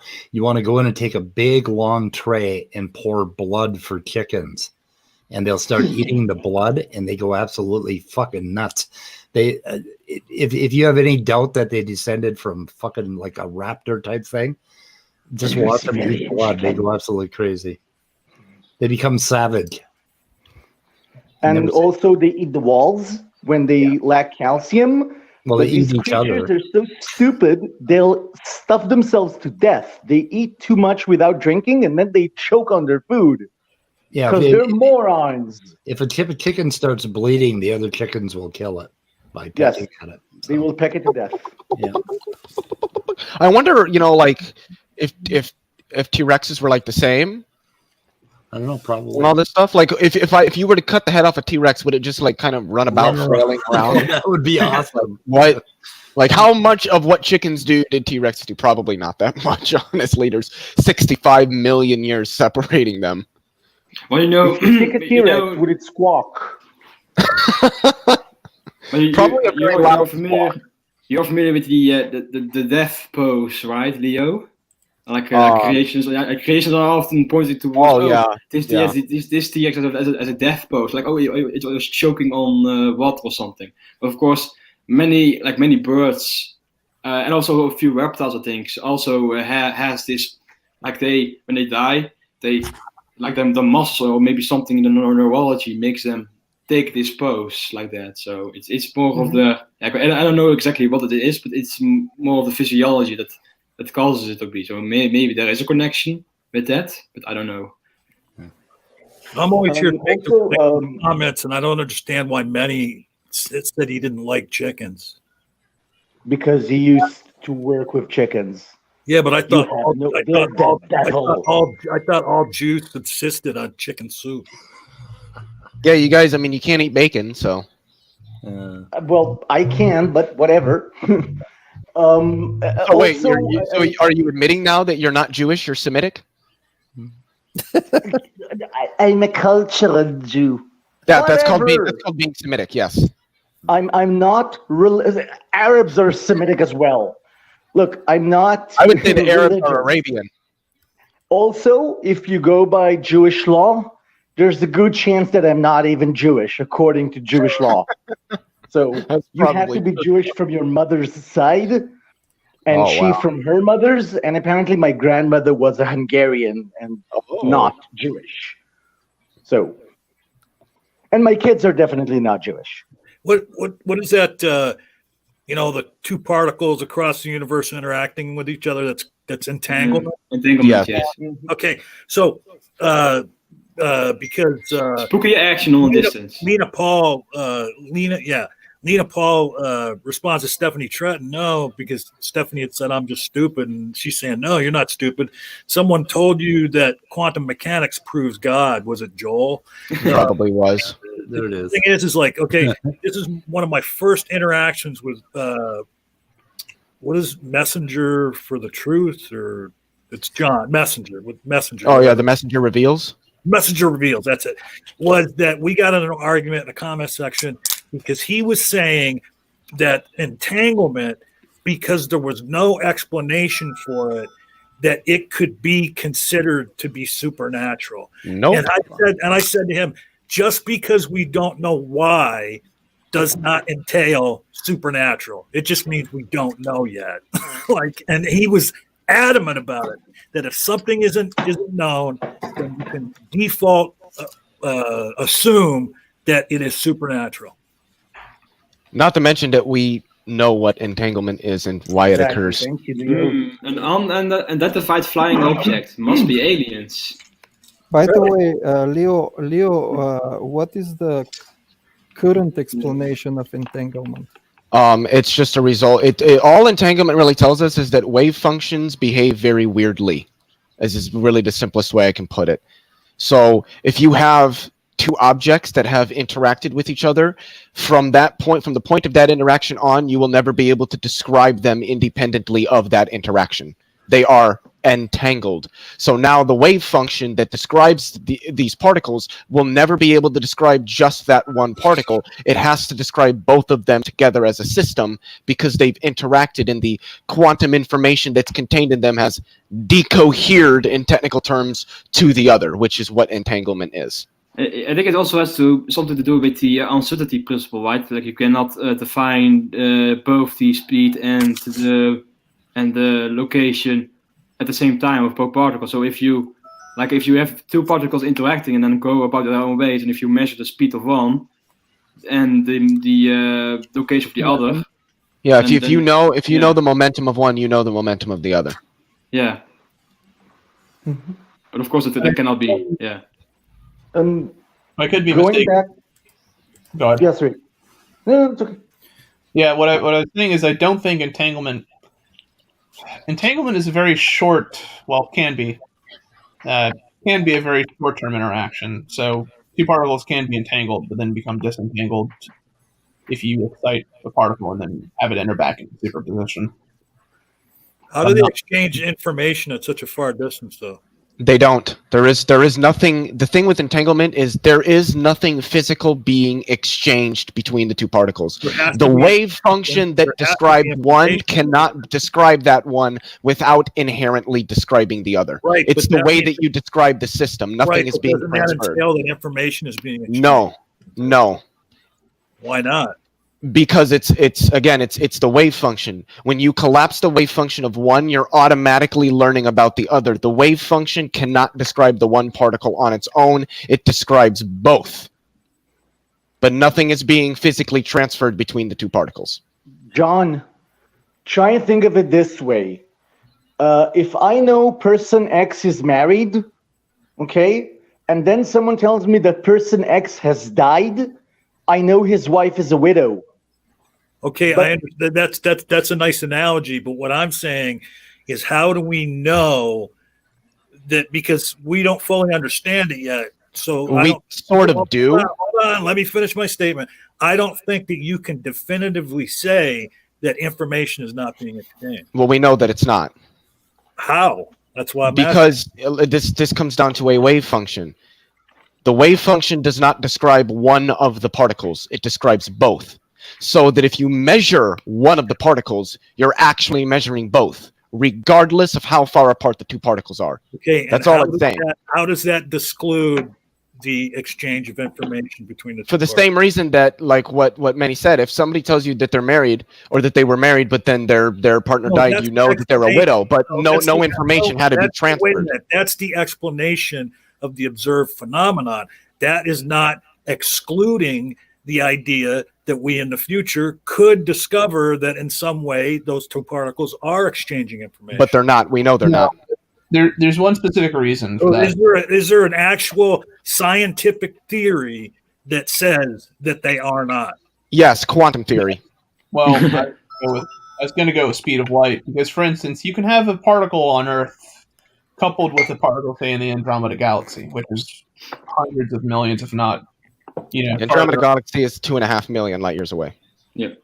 In either case, the issue fundamentally is that if you entangle one of the particles and you know that the other particle, and you gather information about the particle somewhere in the Andromeda Galaxy, The thing is, it's impossible for those particles to have interacted in some secret kind of way to have exchanged information because there physically isn't enough time. I got to tell you, sorry to interrupt, but when I hear people that are so scientifically minded as you guys use the word "it's impossible," I mean that kind of disheartens me. Okay, because the thing is, with physics at least, there's very specific laws of it, and one of those laws is governed with the speed of light. Yeah, in the science, we never use or utilize two phrases or words. One is belief. We never believe in the science, and we never say impossible. Those two words are forbidden in science. Well, I mean, Immutable just said it's impossible. I mean, and here's the thing: you talk about the speed of light. The universe itself denies the speed of, or not denies it, but doesn't hold to the speed of light. Exactly. The speed of light is how fast you can move in space-time. It makes no statements about what space-time itself does.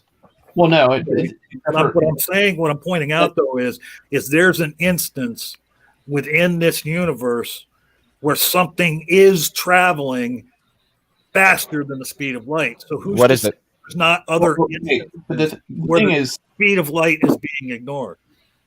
So, Leo. The thing is that's strawmanning my position because we're talking about two things that are interacting inside the universe. Yes, it's possible that what's causing space-time itself to expand or contract may be under a different set of laws entirely. But particles that are transmitted in order to exchange information between particles are bound by a set of physical principles, one of which being the speed of light. I also think like Einstein used the pair of gloves analogy to like what the rest is, right? Or yeah, like if you have two pairs of gloves, they're separated by an extremely vast distance. If you find one of the gloves and you find that it's a left-hand glove, then you automatically know the other glove is a right-hand glove. But those gloves didn't exchange information. Yeah. It's just there's contrapositives there. If you know this is a left-hand glove, obviously the other one's a right-hand glove, despite the fact that the gloves didn't communicate faster than the speed of light between each other. Of course, this assumes that the state of the particles were already predetermined, and it may not be. Yeah, I mean it's a contrived thought experiment, but it makes the point.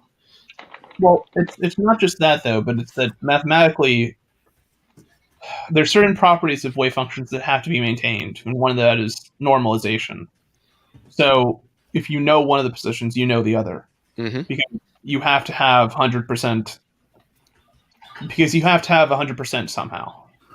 And so, are you? Let me just ask you this: are you saying that any of the science fiction books or movies or television shows or whatever that imagine travel at speed faster than speed of light, that's all bullshit? That could never ever happen. That cannot 100% ever happen. Yeah, I don't believe that at all. We know that you can't go faster than the speed of light. If you can imagine an x-axis and a y-axis. If you were to map the speed of light in there, it would be at a 45-degree angle. So it would be directly halfway between those two axes.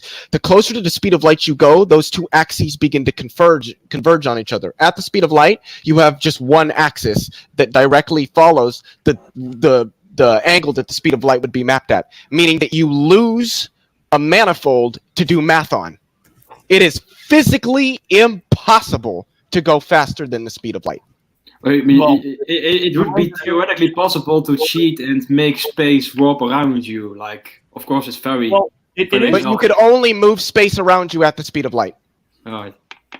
I mean, it's impossible for anything to move faster than the speed of light. 100% impossible, yes. And you just made that statement in a medium that is actually expanding faster than the speed of light. Yes, because the speed of light is about how things move inside of space-time. It doesn't say anything about what space-time itself does.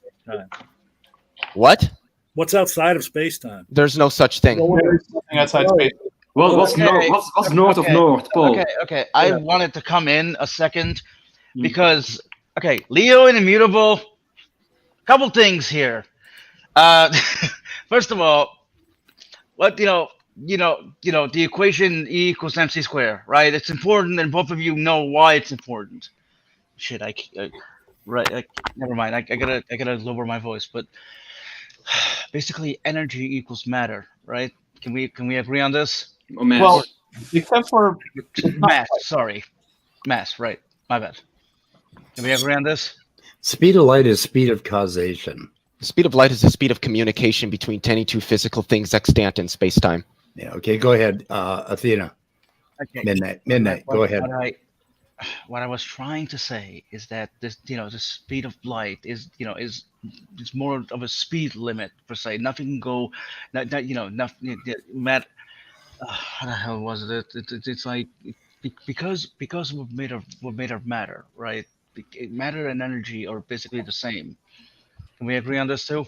Yeah. Are you going to the relativistic mass thing, where something with mass, as it begins to approach the speed of light, its mass increases due to the amount of energy that is contained in its momentum? Basically, that's where I'm going.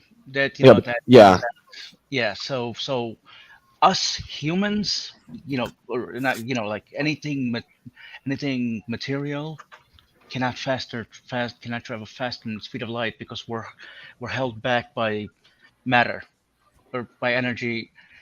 I hate words. So you have to remember, photons are massless, and they still can't go faster than the speed of light.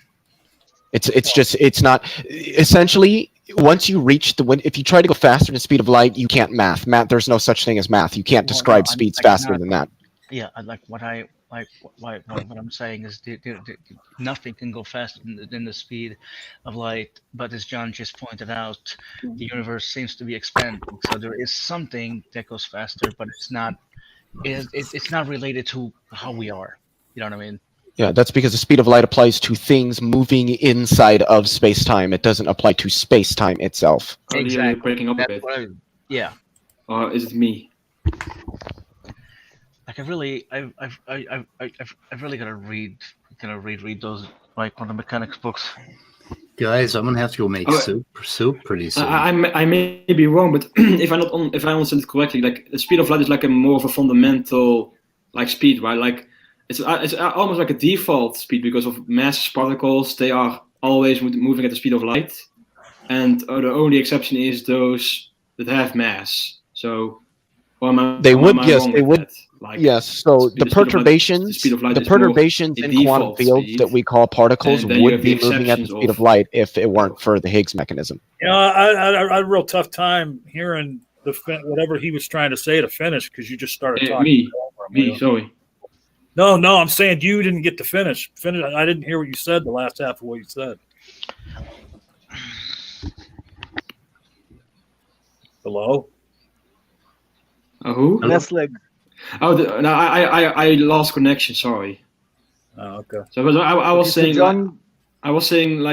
is the speed of light more of a default speed for particles, like massive particles have, they always travel the speed of light, or am I wrong with that? Like, Leo.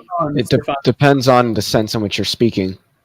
Stephanie has a question about entropy that Immutable could probably address as far as building complex molecules. Can I answer Nestle's question first? Yes. So technically speaking, all particles, and I use that term loosely because the word particle really is not very well defined in quantum mechanics or quantum field theory, would technically move at the speed of light. However, the fields from which these particles arise, well, most of these fields, there are some that are not, obviously the electromagnetic field and the gluon field, they're coupled to another field which they interact with, and that's where mass comes from. That is the Higgs mechanism. If it weren't for that, quarks would travel at the speed of light, but because they couple to the Higgs field, they don't. And this is what I meant by the default without mass. The default state is always speed of light, basically. Essentially, in the sense that you're speaking, yes. Yeah. Lena asked him, because I'm not a physicist in any way, I want to answer a question. She's asking if entropy can go. What happens in an open system? Basically, any system where energy can come in, entropy can certainly go down. Decrease. All of our engines are based on this. That's how you work a refrigerator by decreasing the entropy inside the refrigerator using energy. We receive energy from the sun. That's why entropy on Earth can actually go down. It's that simple. Also, entropy can also technically go down in a closed or an isolated system because it's a probabilistic thing, right? So it is very unlikely. It's very unlikely that entropy decreases, but it can happen technically. What? So entropy was created by man. What, Stephanie? What? Who knows? So the thing is, like, that's a partially true statement, Nestle. So if you consider like a subsystem of a closed system, entropy in certain subsystems are allowed to increase, but the overall system itself must. Well, sorry, I got that backwards. Yeah. In certain subsystems, the entropy can decrease, but overall, for the system, if it's a closed system or isolated, the entropy always will increase. Yeah, it depends on how you define the system or demarcate it. Well, it's a measurement. I have to disagree with Immutable. Like, even if you have just normal a room full of gas, there is a very, very astronomically slight chance that all the gas will pile up in one corner, of course, but it's still technically possible nonetheless. Well, of course, it's a trivial point, I know, but it's still technically true. Technically, if you were to live in a universe where time was infinite, and on and on and on, as a matter of fact, actually, it's guaranteed that that'll happen. Yeah, something called the Pointy recurrence conjecture, and what it states essentially is that for a certain type of universe, so certain types of worlds, it'll occur, but it'll take a hell of a long time for it to occur. Can light travel less than the speed of light? No. Yes, it can't? No. Well, then why is it that some photons take so long to get from the center of the sun to the outside of the sun? Or they bump because into they're things. interacting with the electrons. Yeah, they constantly change directions. It's the same reason less than crystals are white. No, they're not. So what happens is that photon gets absorbed by an electron and then emitted by that electron and absorbed by another. Its trajectory changes, but between those two interactions with those two electrons, that photon in vacuum is still traveling at c. Its trajectory is changing, not its speed. Leo, Lena is complaining that because I don't know enough physics, you need to answer her question. Was my answer correct by any chance? I don't even remember what that was on. What was your answer? What was the question and what was your answer? If you have an open system where energy can come into the system, yes, entropy can and will go down. But you know physics better than I do. Oh, is that the correct answer? Oh, cool. Yeah. I didn't know If you have that. an open system, entropy can go up, entropy can go down, entropy can stay. It just would really depend on what is interacting with that open system, the ways that it's interacting. Yeah. Lena, apparently when the right answer comes, it doesn't really matter who gave it. It's I would still agree with correct. that. Yeah. If you have high energy coming into the system and then allowing it to dissipate low energy out again, then you can maintain a very low entropy state. And by the way, in regards to the photons interacting with electrons or things like that, you need to be careful as if you're talking about free electrons, or if you're talking about electrons that are coupled to an atom.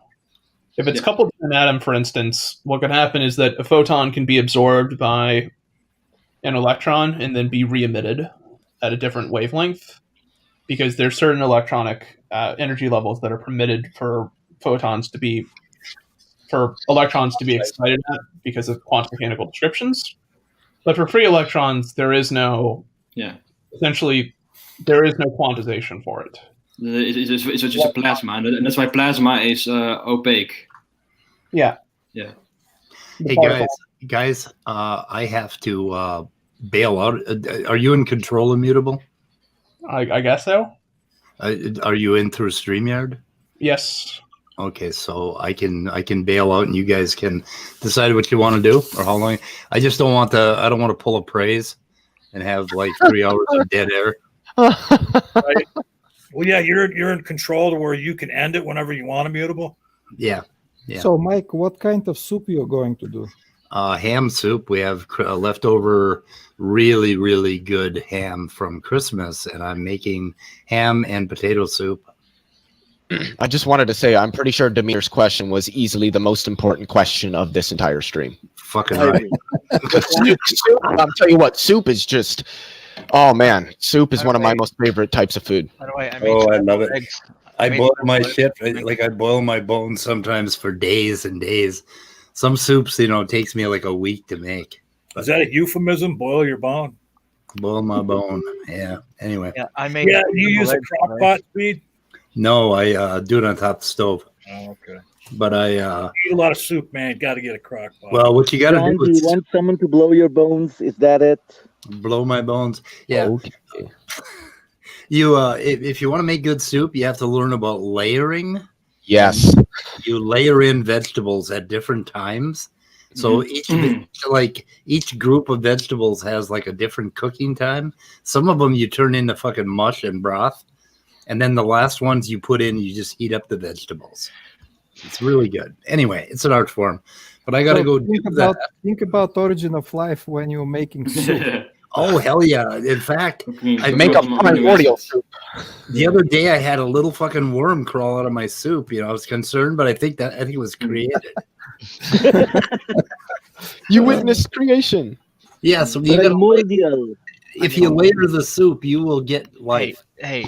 The soup came alive. Making soup is nothing. I made scrambled eggs today. Oh, Eat that. We are so proud.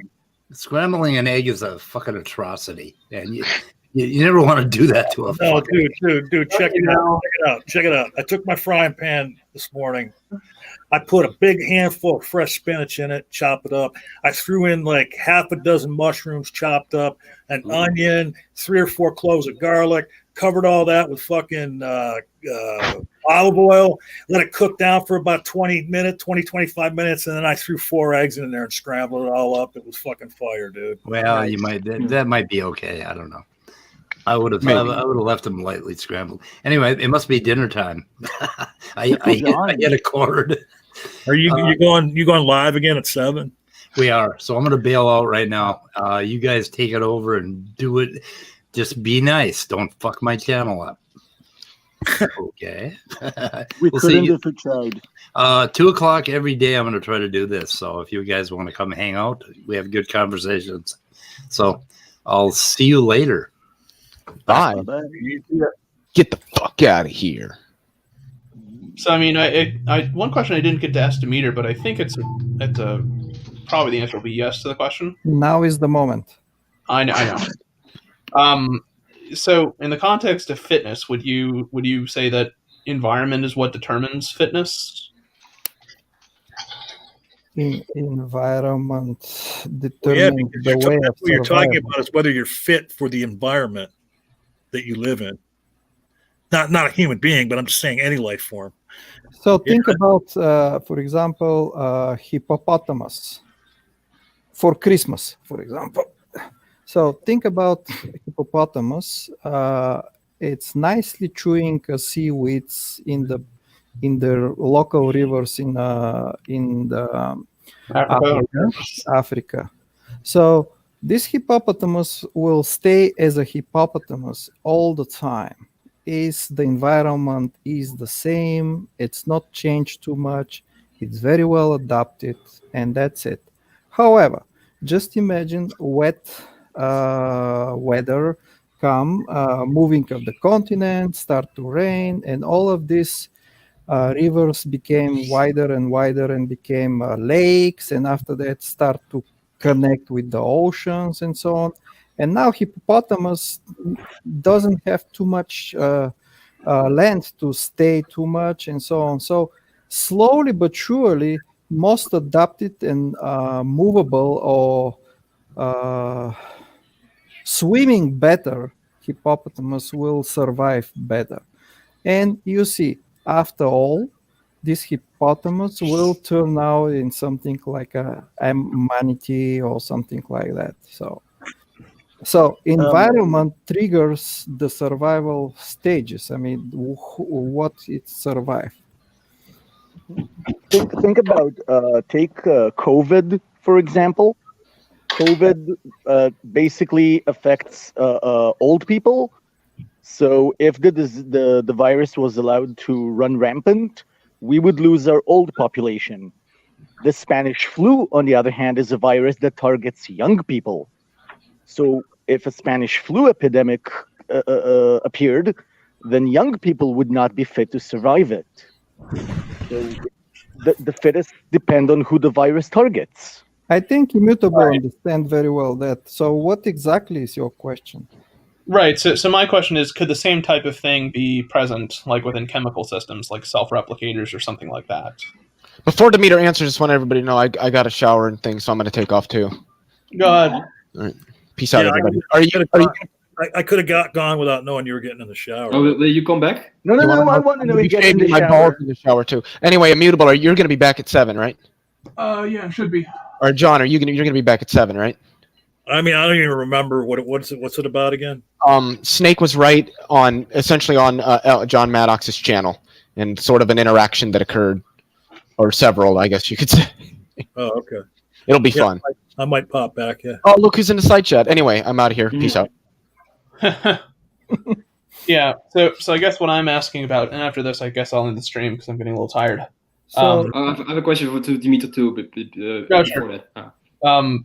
But what I was asking essentially is, could something similar occur in environments like what you're proposing for like protocells and things like that? So, for instance, certain peptides might be very well in protecting an RNA strand under neutral conditions, but if you change the acidity of that of the protocell, then it may not be necessarily the best for protecting RNA in terms of its fidelity to replicate or stability as a molecule. I mean, this is exactly how you should think about. So I agree with that, because the only problem that we have is we don't have exact conditions of primordial Earth. However, you're right. So for example, RNA by itself is very stable in acidic condition.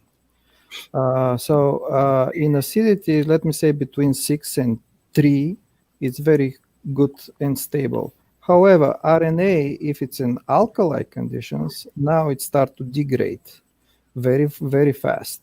So obviously, to have RNA, you need a vinegar, not kind of soda, right?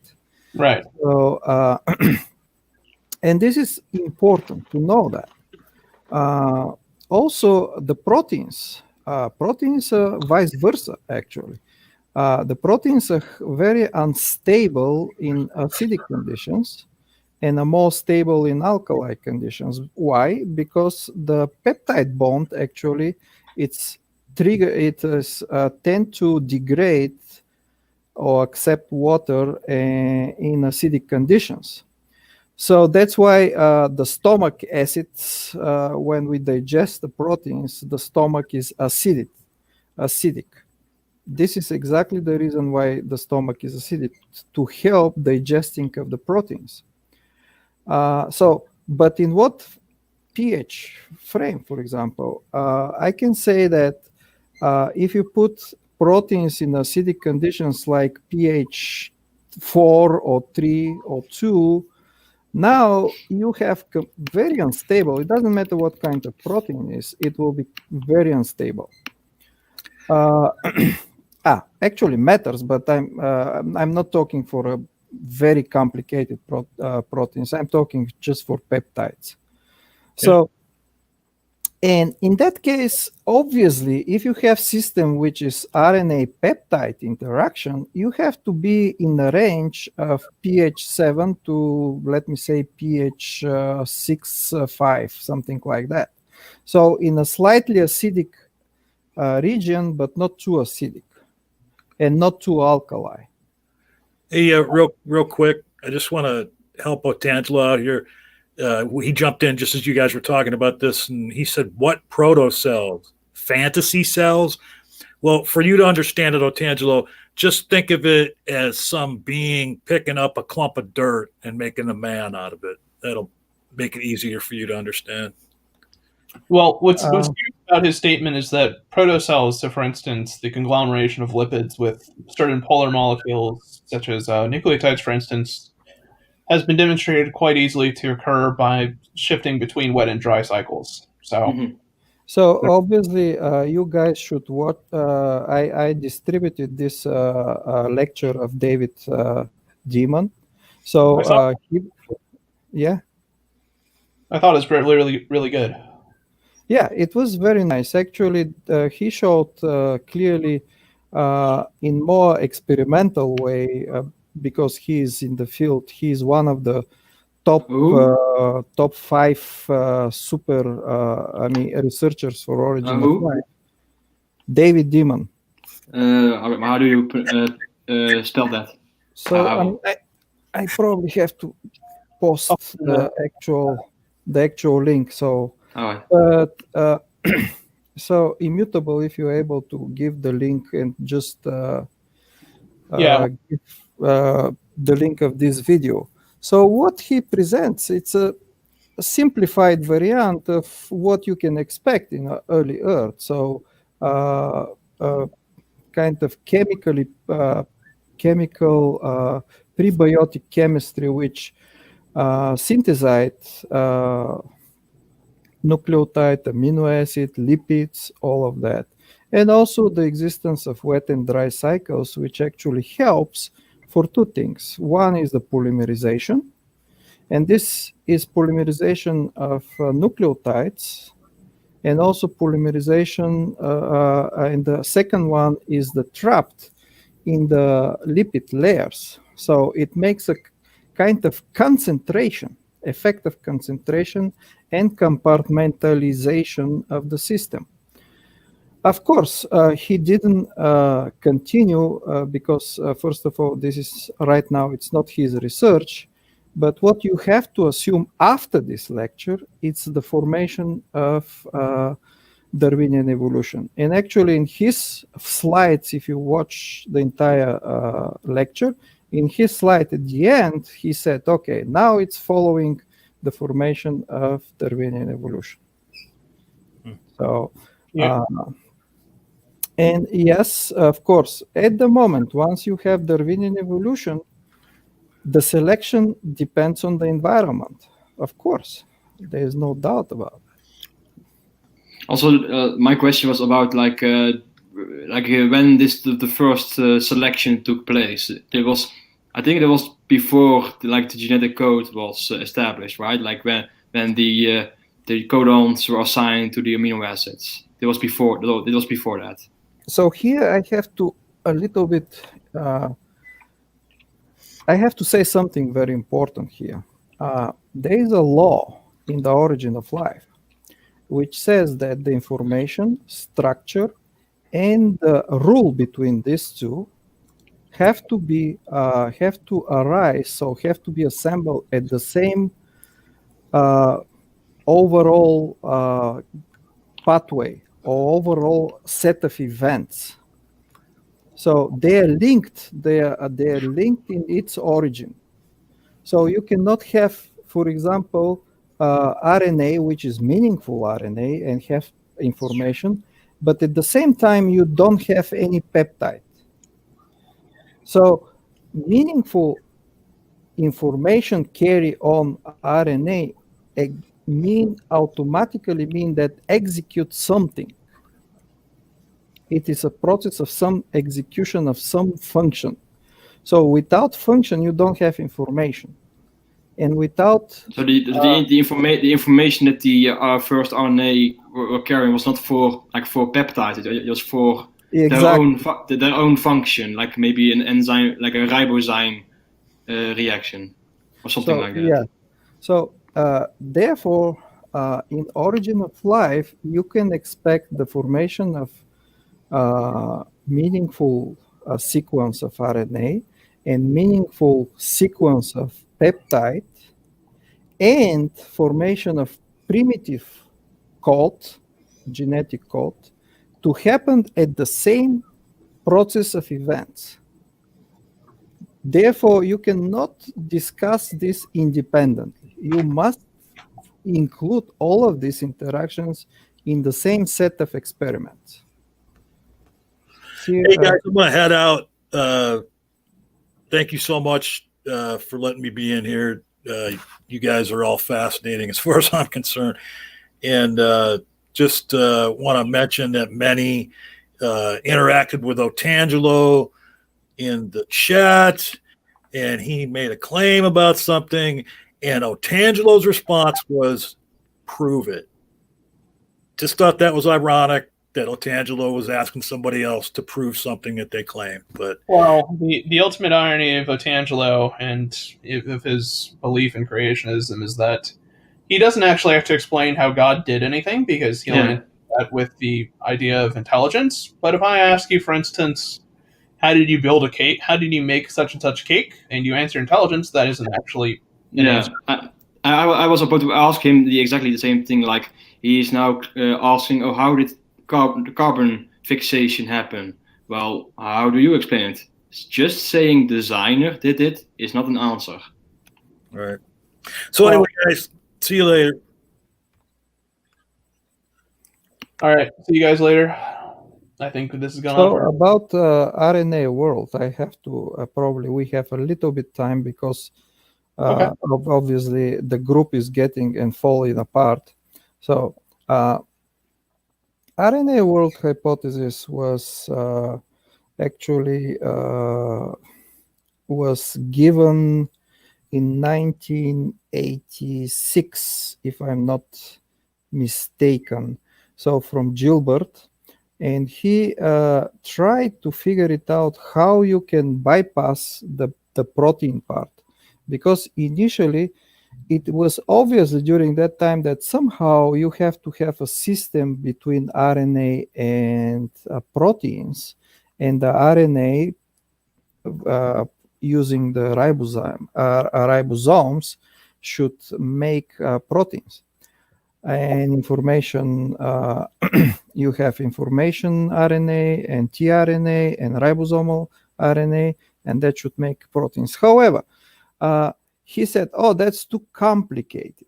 So how all of that could happen at once? Let's simplify it. Let's make it more simple. And 1980, it was just 2 years before, has been discovered the ribozymes. So from Sidney Altman from Yale University, and the other guy, how was his name? So he discovered the RNA P1, which is a ribozyme which helps to the process of tRNA. And the other was ribozyme that is doing the splicing, self-splicing. So these two ribozymes shows that, okay, you have enzymes, which are really enzymes, but there is no proteins there. There is only RNA. So this is the discovery of the ribozymes by itself. And these guys actually received a Nobel Prize for that. So, okay, there is a natural ribozymes which can do for sure enzymatic function. And here is the idea from David Gilbert. Okay, if you have enzymatic function of ribozymes, we can assume immediately that during the beginning of Origin of Life, you don't have this complication of proteins around and that. Everything was much more simple and therefore was just RNA only system which can exist in its own, RNA system existing in its own. Therefore, we can call that RNA world. And after that, once you have the existence of RNA only system, later on we can think about how or somehow it happened, the other part, the second part, origin of genetic code and the formation of the peptide and proteins and so on. And that was simplification in order to solve this chicken and egg problem. Who was first? Later on, in the experimental part, so when you have lots of laboratories actually started to work on this idea, and those laboratories created and they figured it out that actually, yes, it is, you can make ribozymes, I mean, entirely from RNA by selection. So you go in a process of different modifications of RNA, and you select a specific function from this RNA. And you can come up with any function that you want from RNA. Therefore, that was some kind of proof of RNA world, because yes, the ribozymes can develop. They can be developed. Therefore, the logic was, okay, all of the ribozymes, the natural existing ribozymes, are kind of ancient first molecules that's left over from the origins of life. During 80s and 90s, all of that makes completely sense. And even in the laboratory conditions, it was created from orgil, ribozyme, which is self-replication ribozyme, which was again only RNA, which it was capable to replicate itself and to make again the same ribozyme, which was very cool. At the 90s, that was absolutely amazing to see that.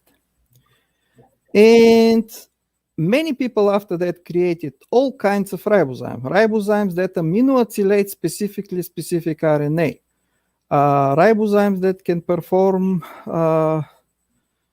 some, I forgot, chemical reactions or anything. At some point, even the people start to kind of be bored of making ribozymes for whatever they want. Too much diversity. Yeah. So I can say right now, yes, I mean, you can have organism, you can have life entirely made from RNA. There is no protein there. And still to be functional and to be real life system. However, you have to work on that, of course, in the laboratory.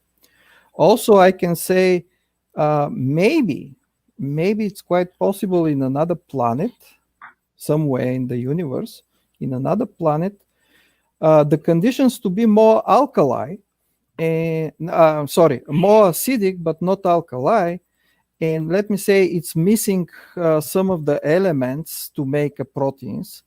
And the entire life started to be only RNA based without proteins. So you can imagine a human being with RNA only. Well, so, but that's a hypothetical scenarios. The problem came later. First of all, to have self-replication ribozyme, this ribozymes was 100 and something, I don't remember exactly, but let me say something like 140 amino acids or something like that. Long. Sorry, not amino acid, I mean nucleotides, long. So this ribozyme, it's around 140 nucleotides long. And the problem is that was created in the laboratory conditions, but once you reduce the size of this particular ribozyme, it's not function more. It's not able to function more. So you cannot cut this particular ribozyme and to make it self-replication again. So there is some kind of minimum length, how big should be this particular self-replication ribozyme in order to function. Now, you cannot statistically jump from very short RNA to very well sequenced 140 nucleotides self-replication ribozyme. I think they successfully cut it the length of this, but not too much. Also, they find they found, the scientists found another way of doing replication and sort of self-replication by just the process of recombinations between the different RNAs. So you can recombine and add another nucleotide by template manner and just make it kind of very inefficient and very low level of replication, but this is not quite replication. It's still recombination events. So, and now it's getting very strange because in order to have entity entirely from RNA, you must to have something that replicate this entity of RNA. I mean, something should continue and maintain the sequence very well. So, and here is the problem. Self-replication. Now, self-replication on a level of RNA, not just self-replication by itself, because if you think in a cellular level, every cell is self-replicating itself, so that's fine. But on the RNA level, and just on the RNA, it's getting hard to think about how that happened naturally. See what I mean? Yeah. So, and at that moment, think about something else. There was no natural ribozyme at all found to do self-replication.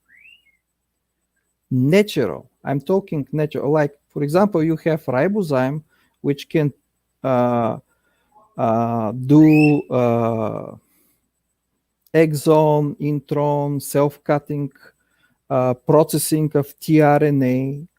Those ribozymes are in existence. There is a list of the existing natural ribozymes, but there was none of those ribozymes that do some replication, even self-replication, but even the replication at all.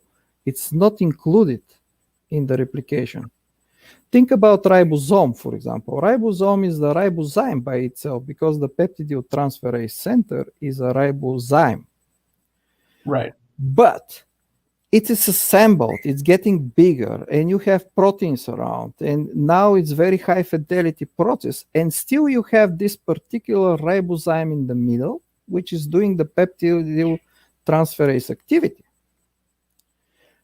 But it's getting bigger and bigger. So there is a trace from the beginning, somewhere in the first part during the evolution, the origin of life, where you still preserve this ribozyme activity. Because it's very important. You cannot read out of the ribosomes. Right. Without ribosomes, there is no life. So it's simple as that. How it's possible, if you think about how it's possible, if you have self-replicating ribozyme at the very beginning of origin of life, assuming that should be very important to maintain the system. You cannot eliminate this. You cannot read out of it. So it will stay later on again and will continue to do its work. You can think about self-replication ribozyme, which is now more advanced, like the ribosome, more advanced. Theoretically, should be assembled as some kind of specific ribozyme that is doing all of the replications at the moment. I mean, the RNA replication, the DNA replication, all of that could be maintained right now from the ribozyme, not from proteins. Right. And see, every single polymerase that you have right now, that polymerase DNA or RNA is a protein. Every single one. And by the way, it's not just protein. The catalytic center of every polymerase is 2 or 3 magnesium ions.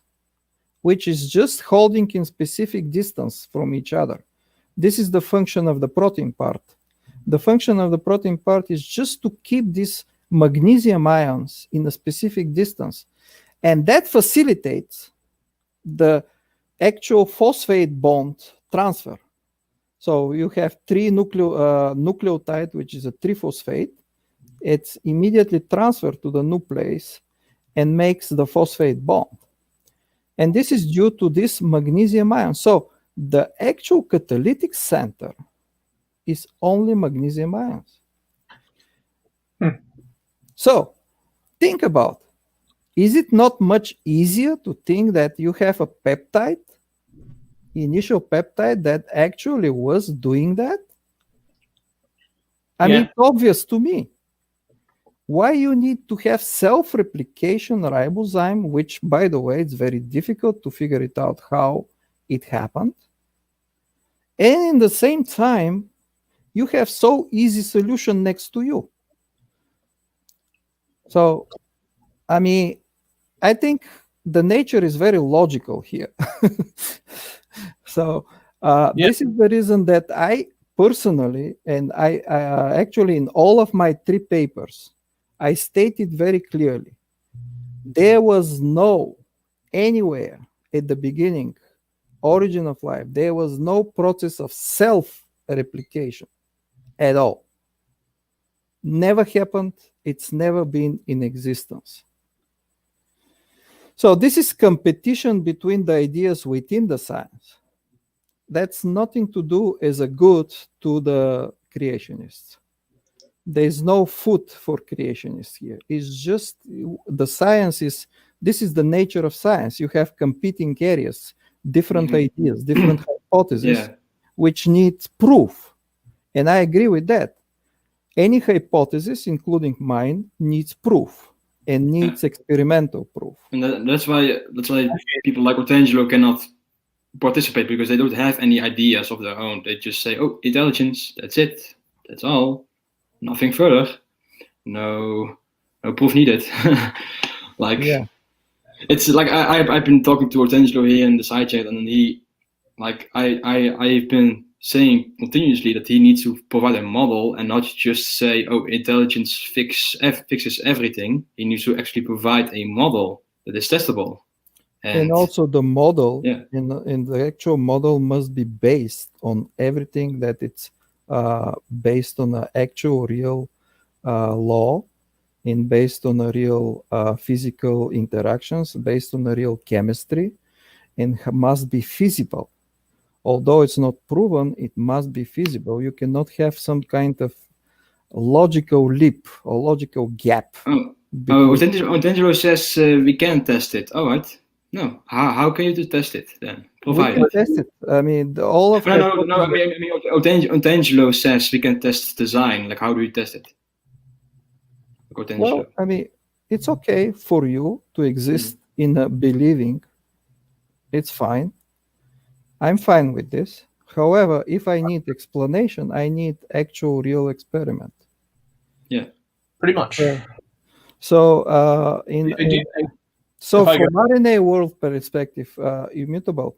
So you mentioned that some sort of RNA world must be in existence. Yes. In fact, if you look the RNA peptide world hypothesis, you will see that the very first stages, the short peptides actually do just a very limited functions. Very limited functions. The short peptide can do facilitating the amino acylation of the right amino acid to some specific sequence of RNA, which is the future tRNA. And this is one of the functions of the very first peptides. And the second function is exactly the replication function, facilitate the replication. But outside of these few functions that peptides can do, most of the other functions was performed by RNA. So here is the resemble of RNA world. Although this is not RNA world, it's not only RNA entity. There is a RNA peptide system, But it resembles somehow RNA world because most of the functions are done by RNA. And during that period of time, you have selection of the actual ribozymes, which we observe today. We're observing exactly this particular ribozyme that was selected exactly in this first stage. So I think if I may add on to that, I think you can do another. You can make another prediction in terms of the RNA peptide world, and that is that very early amino acids, or perhaps, or well, not amino acids necessarily. I mean peptides. But that collections of peptides may have a selective advantage to sequester certain types of metals and materials, and based on what environment you're dealing with. So if you're dealing with something like, say, a volcanic area, you might have a certain availability of minerals like iron and magnesium and certain things like that. Exactly. Right, and if those ions are freely available, it's possible then that certain amino acids, obviously based on composition and how they're folding, can fixate those metals to a particular oxidation state, which also means that a new type of chemistry is accessible. Since there is a very specific type of since the focus of inorganic chemistry depends on the oxidation states of the metals you're talking about. Yeah, so this is exactly what I provided in the second paper. So I tried to figure it out, what is the chronological order of actual assignment of the different amino acids to the codon formation. So how was ordered, which come first, which comes second, and so on. And what is happened by this analysis, it's happened that if you take all of the amino acids, which is GC rich, with the codons, which is GC rich, those was the very first amino acids that was assigned to the proto-primordial genetic code. So at the moment when you have process of information and executing of short peptide by formation of hybridization dependent peptides and so on, you start actually to select genetic code. It is the same process. Understand? Yep. And of course, there is a much more details which I described in the second paper. But that is the whole view. And if you take, for example, the lecture of David Dimon, and if you apply immediately my papers, all of the 3 papers after the lecture of David Dimon, you will see the entire process from the beginning, formation of prebiotic synthesis of different blocks of life. And after that, you will see how it's one of the very likely scenario for formation of Darwinian evolution. And after all, you have a logical steps toward the formation of LUCA formation. So it all makes sense. It's not just makes sense, it is testable. Oh yeah, and that's the important thing. I mean, the major difference. Yeah. Simply, I don't have grant. I don't have grant for those things. I cannot do the experiment. You don't have the funds to do all the fun chemistry that's actually interesting. Yeah, so what I need access to mass spectrometry. And someone to have a very good mass spectrometry analysis. So if I have this access, I can do the experiment. But I don't have right now. Yeah, you definitely need mass spectrometry to be able to figure out the composition of certain So I have one in Bulgaria with my buddy there. We have mass spectrometer, but right now it's frozen. And I mean, meaning COVID things. Also, we need some sort of competency to work with this mass spectrometer. So it's not easy to start. But without mass spectrometer, we can do nothing. Yeah. So I guess as a final question, and this will be the final question because dinner's about to start. Do you think that there's any I guess does the field of like origin of life studies teach us anything, like provide anything more except for telling us like about how life began, like as a general process? Like, is there any other application it can have? Oh, I have maybe an answer to that, but first Dmiter will explain something of it. You can have applicable questions. So selection process right now, as we speak, there is a lots of assembly lines which actually using the same selection processes for the purpose of the drug development. So and the people are quite smart to do that. So you can have a very good kind to say practical use.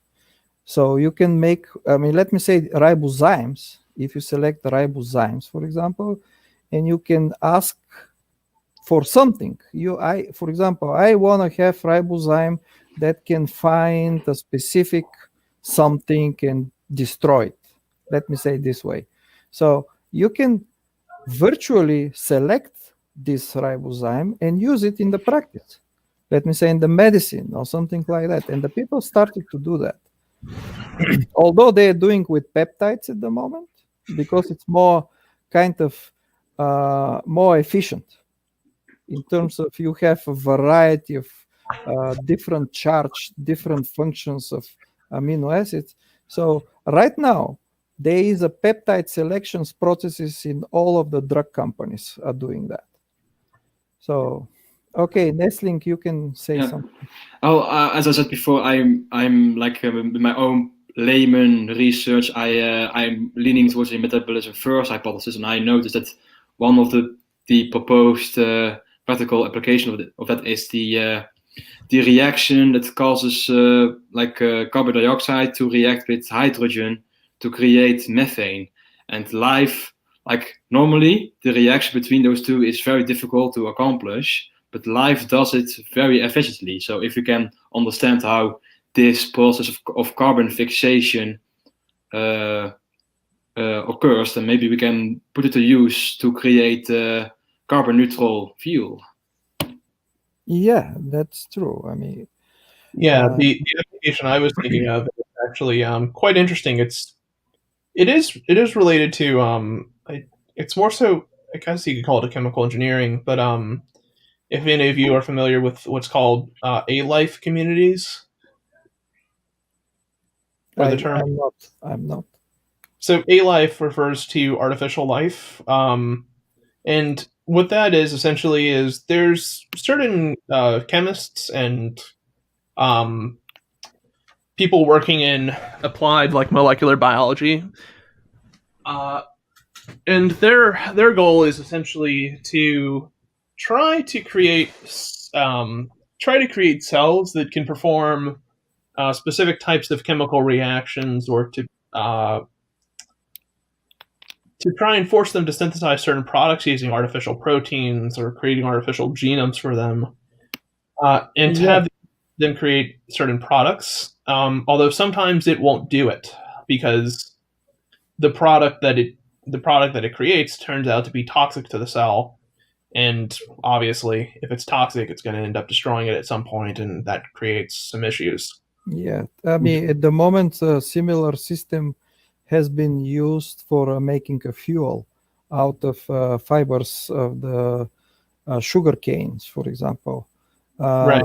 Just has been designed, yeast has been designed with making a single stage process of making fuel directly from this leftover cellulose. So you have cellulose, and this cellulose is turned in a fuel, I mean, meaning ethanol, directly from already designed, already engineered, not bacteria, but I think it's a yeast, or maybe bacteria, I don't remember exactly. So this is already, the people do that. Also, I remember there was one moment, aha moment of some guys that they replaced the entire genome from one bacteria to another, and they kind of artificially assembled it. Of course, that's a different engineering process, and somehow they successfully made from one particular bacteria to another particular bacteria. The second one was almost entirely engineered, meaning you copy all of the genes and just put it in the new assembled system, and that was done also. However, I don't see much big deal of that, but the deal is that you practice how to do it. That's a good tool. I think the benefit of that, for instance, is that you can potentially conceive of certain enzymes that, for instance, have very special type of reactivity. So to be able to have a high efficiency of tearing down very complex molecules like lignin, which is a molecule found and contained within plant walls, for instance. Mm-hmm. Yes. And being able to do that means that when you harvest a crop and want to use it as a biofuel, for those that don't know, lignin is somewhere about 40 to 50% of the mass of a plant, about approximately. But being able to degrade that into simpler products makes it essentially usable energy. And for the plastics. Yeah. And plastic is the same idea. And so the protein engineer is another field of science at the moment, which is also very well developed. I mean, the people are doing also that, protein engineers, completely new, not existing at all before proteins that you can generate by yourself. And evolution, and now the application of evolution is also involved in that as well. Well, and I think there's actually an interesting intersection there, which is that the first step and one of the barriers that's starting to be overcome is the problem of protein is predicting folding nascent chain. There's continuous work being done on algorithms that can predict with higher and higher accuracy just how exactly a nascent chain is going to fold. And obviously, if you can create a protein that has some specialized function, be it to tear down a very complex, biosynthetic polymer or polymer that's been created, the next step that you want to do to make this process even more efficient is to be able to design life that's actually able to harvest this molecular technology. So, for instance, I might conceive of proteins that I want to create a bacteria that can tear down the polymers that are made from, for instance, polymers of lignin and other very complex molecules consisting in say paper bags or plastic containing products. And that means that for those proteins to be expressed, I need to have a genome that encodes these particular products. And furthermore, what I also need to be able to do is I need to express and produce the proper transcripts for these proteins to be produced and manufactured. Yeah, quickly, Otangelo gave us a model: intelligence plus God's power equals the physical world. And Ian beautifully summarizes that with the other name for that is magic. Yeah. He forgot to add imagination and fantasy to this formula. So if you put this formula, it is correct. So especially the fantasy part. Yeah. So, now another application which I want to mention. So remember the definition of life, which was provided in the last paper. The definition of life is system, which is so how was the stability system? The dynamically stable system where the information determinates its own supporting structure. So it's a dynamically stable system where the information determines its own support structure.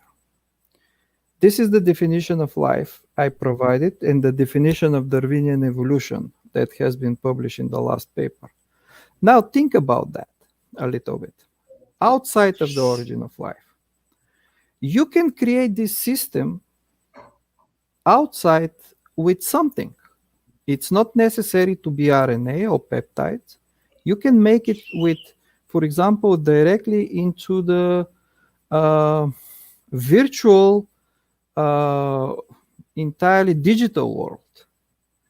You can make a self-learning program, a selecting program by doing this. In this program can be you can teach this program by selection just using the same formula, the same principle that I showed, and you can make a very interesting program that you, after a few steps, you may not even trace what kind of algorithm is already there, because it will be self-generated, self-selected. And those kind of intelligent programs could do almost everything that you can ask for if you select it in the correct way. Also, outside of the digital world, you can create this system from different composite materials. You can make a life using this formula, the same definition of life. You can make life that it's kind of real life, but artificially created, and do robotic functions. Something that people cannot do. You can make robots based on that system. Right, and there's actually, to kind of complement what you were saying there, and I believe it originated from Origin of Life studies, but in comparing the efficiency of various not what are called non-canonical nucleotide systems, so nucleotide systems that use a sugar that's not ribose. There's X nucleotide and Z nucleotides, if you heard about those. Yes, I have. Not canonical. Mm-hmm. And there's also considerations for, there's open-ended questions about, for instance, two very particular types of sugar systems that are experimented with and played with in the Origin of Life, and those are what's called TNA and which is threose nucleic acids, and also a different type of genetic systems which are called arabinonucleic acids. Yeah. This is the experiments done from Jacques Zostak. So he's using RNA-like moleculars. So let me say a few things about that.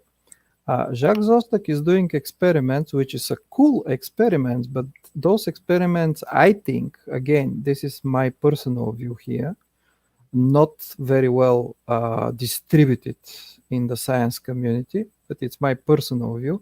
Whatever Jacques Zostak is doing, it's cool, it's very interesting, but it's nothing to do with Origin of Life. What I mean that the idea of Jacques Zostak's idea is, in order to have chance, to give a chance to the self-replication ribozyme to come and to be assembled, you must have a very good system which is not enzymatic replication system to be capable to replicate the already existed, selected by different reasons, short RNAs. And those short RNAs must be replicated very efficiently with very high efficiency, with high fidelity, but not enzymatically, just naturally. I mean, it's all natural, but I mean, there's no enzyme, there's no anything. There's no the process. So in that case, the idea of Jacques Zostak is, let's figure it out and try to find something very efficient as a non-enzymatic process, and at the same time to be high fidelity. And that is the reason why he started to select not RNA exactly, but RNA-like different moleculars, and try to figure it out how those actually can replicate better with all of the 4 nucleotides. And actually, he successfully did it. He actually did it. And he provided actually relatively efficient non-enzymatic replication, template-directed polymerase. This is the full name of replication. Template-directed polymerization. But he used not the classical, not the regular template, not RNA-like system.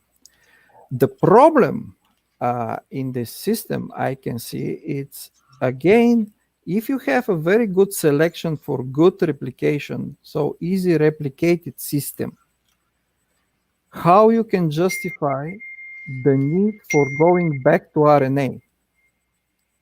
Oh, I can actually link you one of the videos, which gives a summary of his research. And let me add from like his own from his own summary. So one of his purposes for using arabino and 3-ose nucleic acids is that when you undergo the form-most reaction, you can have other sugars that form outside of just RNA, and 2 of those happen to be arabino and arabinos and 3-ose. And so the idea is to see, okay, if those things can form, and if they can form nucleic acids, which that's also likely, how well do they do? How well do they compete in terms of the ability of RNA to replicate? Mm-hmm. And the short of that answer is both arabino and 3-ose nucleic acids can be incorporated into a growing RNA strand, even though it's unlikely for that to be the case. Although the replication of RNA alone happens to be a lot higher than if you incorporate something else, such as arabino nucleotides or 3-ose nucleic acids into that.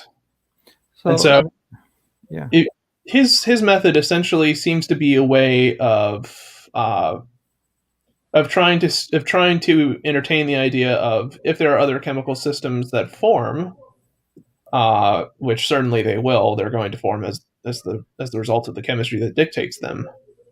How well do they perform in other regimes, such as self-replication?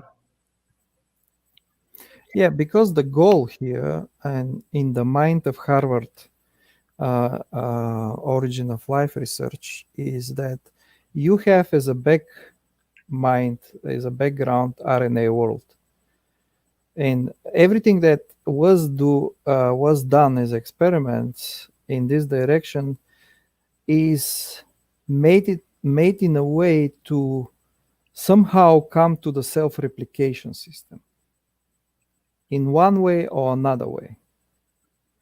And the actual term self-replication is so deeply embedded in of the origin of life origin of life literature and lectures and everywhere, that it is almost equalized. It's almost, if someone is talking for origin of life, he's supposed to talk for self-replication of RNA, for example, or RNA-like system. And as I explained earlier, I don't think self-replication of RNA or RNA-like system ever happened. So it's just, this is the science, immutable. This is how the science works. Oh yeah, I agree. A lot of ideas was never seen for a very long time, although they was existed. And after some period of time, the people somehow figure it out and say, oh my goodness, I mean, that was the actual what was true. I mean, what was the actual more close to the reality than whatever we was before. As an example, I can provide origin of human research. Initially, the hypothesis for human origin of human was that first the brain developed, and after the brain developed, then everything else fall and come to. So the humans started to do all the cool stuff, walking and doing tools and everything else. And that was the initial hypothesis.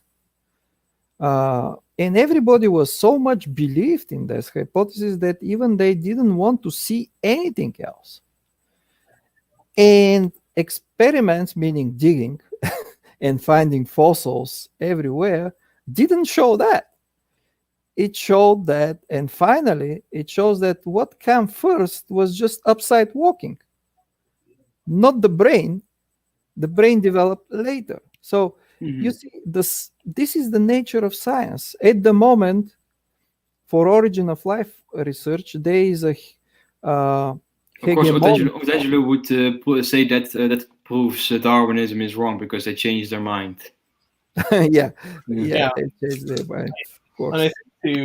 And I think my personal opinion is that I remain agnostic on the potential of the RNA world, and mainly that's because I don't see how it's going to explain the origin of the genetic code. Maybe it will, but that's the second huge problem. That I explained the first huge problem for RNA world, which is the beginning of self-replication ribosome. But the second one is the so-called polymer transition.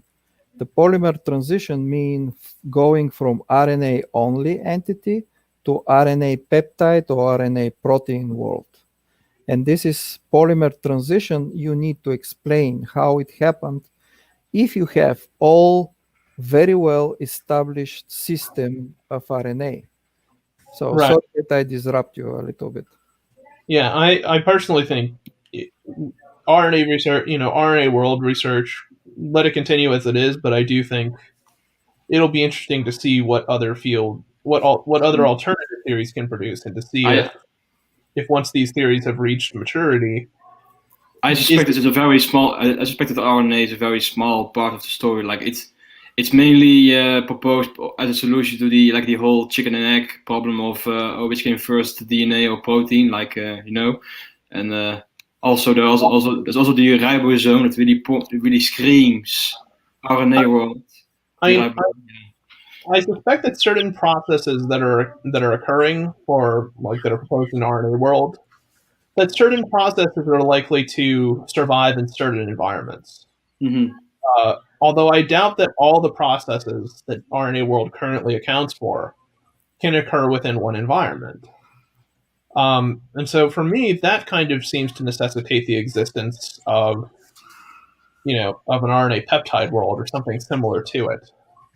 Of something where you in fact have two different types of chemical systems which, develop some type of code based upon, the need of these molecules to be preserved or something like that. So, I mean, the developing of the code according to RNA peptide world, the reason or the need, as you said, which Otangelo constantly bugging us. Mm-hmm. There is no need. Yes, there is a need. It's called stability. Simple as that. Stability. If something is more stable, will stay longer. That's it. Also, Otangelo made the final transition towards the cite and provocate camp. Yeah. About how do you know? Brain in the vat. Well, we don't know. We're doing experiments. We are doing hypotheses. That's how the science works. We are not gods. We are just basically simple humans with our own mistakes. Well, you all speak for yourselves. Well, it's something else. Otangelo is being an oxymoron or like self-contradictory. Like stability is a function. Stability does not produce. Yeah, in fact, one of the main principles of chemistry is that chemicals always strive to be more stable, and that means that they undergo certain reactions that lead to sometimes the most stable product. And follow the lower energy situation, right? Yeah. Right. This is pretty much every single chemical reactions follow this particular law of taking a lower energy. Correct? Yep. This is every single time. So, and that's it. So you have more stable. There's also some situation where, like, you have, like, for example, the photosynthesis system absorbing high energy to become to a high energy state, of course. But that's a different thing entirely. Yeah. Hey, but don't forget, this happened in the already existent Darwinian evolution. Mm-hmm. So once you have Darwinian evolution in action, now you have something else. You have survival. You have memory behind. So this is why it seems that that life do not obey a second law of thermodynamics, but in fact it is obeyed. There is a very clear this second law of thermodynamics is in fact completely applicable to everything life is.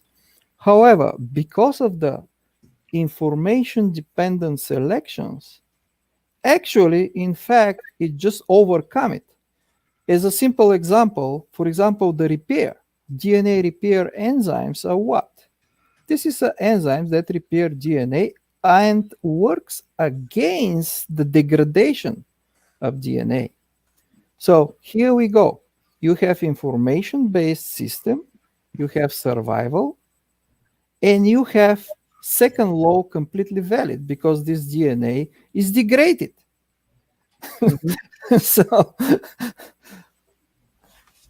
Angelo is now being like just spouting. I think it's maybe copy pasting again. Angelo is basing pissing in the wind and grasping at straw wherever he can. So in this business of replication, basic life today does not copy itself. It copies, but with pretty high fidelity. But it doesn't entirely copy itself. If it's not perfect, yeah. There would be no evolution. But then going all the way back, to these prebiotic systems, there was still activity going on, and cycles, basically cycles creating other chemicals. And at some point, it settled down into this ability to the next chemical that it created in the chain ended up being like the chemical that it started with. So you had that circle, and you ended up with some sort of low fidelity copying, and then the fidelity increased as life went along until we are where we are right now. But it's kind of interesting to think about it in that abstract way. That life is like we are these germlines just running along, and we're not exactly copying ourselves with 100% fidelity, but going all the way back, it was less and less and less. And then when you look at like the Cambrian, the Cambrian explosion, I suspect that was somewhat intermediate, where there was a great deal of copy errors that created all these different body plans and different morphologies at a greater rate than they do now. And then eventually it kind of settled down. But it's interesting to look at it from a global overview of that copying process. Well, and what's also significant too is when you consider the fact that there's very much a need for non-perfect replication. And that's because if you have a system that's completely stable, right? If you have a system that's completely able to replicate its own genetic information and just never make mistakes in terms of what it's able to do, it would just be a crystal, just a boring crystal. It'd be a crystal, but it'd also be a very vulnerable system in the following way, right? So let's take, for instance, a transmembrane protein responsible for, say, the transport of some nutrient into and out of some compartment of a cell or inside. Angelo is claiming that 70 phyla all appeared all at once, and they did not. Yeah. But if you did have a system that could perfectly self-replicate, for instance, right? what that would essentially mean is that if there's any change at all in the environment, so if you have some more sodium introduced, to the environment by chemical weathering or whatever process, well, you now disrupted this this type of equilibrium that this organism is having, and as a result, because this organism cannot adapt, right? The genetics won't allow for that. That organism will go extinct because the environment has changed. And Angelo hit on it. He hit the nail on the head here. Unless you have the air check and repair mechanisms in place right at the beginning, you have a lot of mutations. Yes, that's how it happened. Also, if you have just a very short genome, it can tolerate a lot of mutations even then. So the question was how it happened without a guidance. No, there is a guidance. It's called stability. Guidance is selection. That is the guidance. There is no intelligent outside guidance. It's just guidance. That's where genetic entropy falls on its ass. Yeah, I mean, mutations in protein sequences that happen to emerge that allow the system to be more stable over time get selected for, and those that don't. It's fairly simple. This is a concept that a 5-year-old should be able to understand. 5 years, yes, but not creationists. Well, there we go. I think here we have different problems. It's not about understanding or not understanding from creationists. I think the reality is kind of more psychological. So we are not dealing with someone that do not understand. He understand, or all creationists understood very well the situation. Simply, they don't feel good about it. So if your world is kind of internal world, psychological world is set up in a way that you feel wonderful and good, I mean, it's a wonderful feeling after all. I mean, imagine, so I'm wonderful at the moment to know that someone is taking care of me. Come on, guys, what's better than this? I mean, it's pretty nice. Yeah, it's nice. So why should I abandon this idea? I mean, it's so good. I like it. So that's what it is. I mean, I can perfectly agree with you. I mean, the view of the universe that says, and it's supported by most of astronomy and cosmology, that essentially the universe is a hot boiling mess of freaking chaos isn't exactly appealing, right? I mean, it's not exactly something you want to get in bed with and just be very embracing of. You rather want to live in a snow globe. No, and it's a very unfortunate reality that we live in, but it's the reality we live in. Yeah. And as far as we know, unless the second law decides to just break all of a sudden, there's nothing that stops. There is a chance that someday, maybe soon, there could be like a black hole passing through the solar system, and then everything will be fucked. Who knows? Yeah. All I know is the universe is a hot boiling mess of chaos, and it's a miracle we're not dead yet. Yeah, I'll be back. Tangelo doesn't think I can think in the abstract, and of course I don't think he can. I find that statement especially ironic coming from Tangelo, of all people. I know, he is just so, that it boils down to he thinks it is more rational to think that this got created by magic, and we don't. Mm-hmm. But yet Christians really push back on you when you say that word magic, but that is exactly what they're talking about. He treats intelligence like a magical panacea for, that explains everything and nothing more is needed. Now, if Otangelo's ability to think abstractly is any indication of his god's creative potential, the god he worships must be pretty damn boring, if I do say so myself. Yeah. And, of course, they would have to show us him creating something with his fingers and hands and arms. I mean, you'd have to show that it could even potentially exist. I mean, what we were talking about last week about how the hell do you even have a system that, you know, this disembodied type of thing interacting with the world at all? Yeah.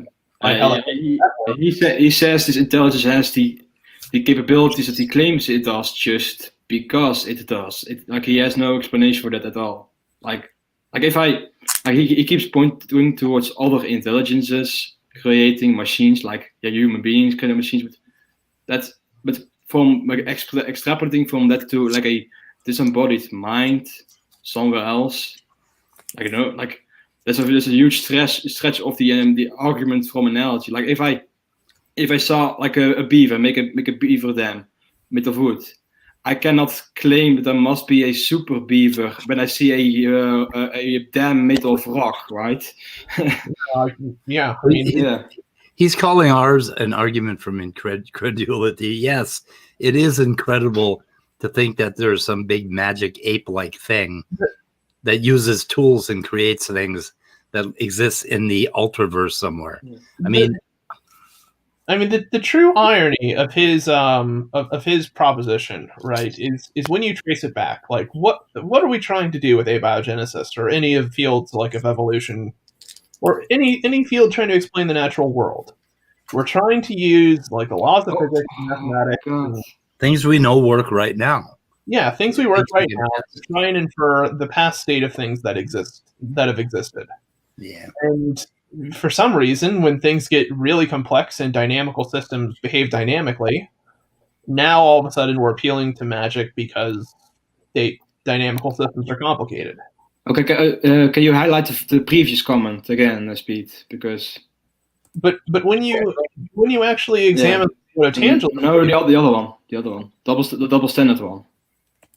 Oh shit! Yeah, people keep. This one. Like I pointed out to Otangelo several times that he keeps demanding us that we give a very detailed explanation of how abiogenesis or something else occurred. But when we turn the question around to him and when we ask him to explain design, he says, "Well, I don't need to give an explanation. Design explains it.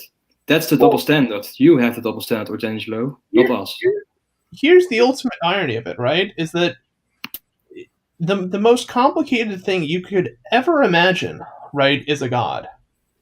And it's like, okay, if we go by the design argument, there has to be something before that, right? There has to be something that's responsible for the creation of the god. And creationists will say, no. This thing existed at the beginning of all other things.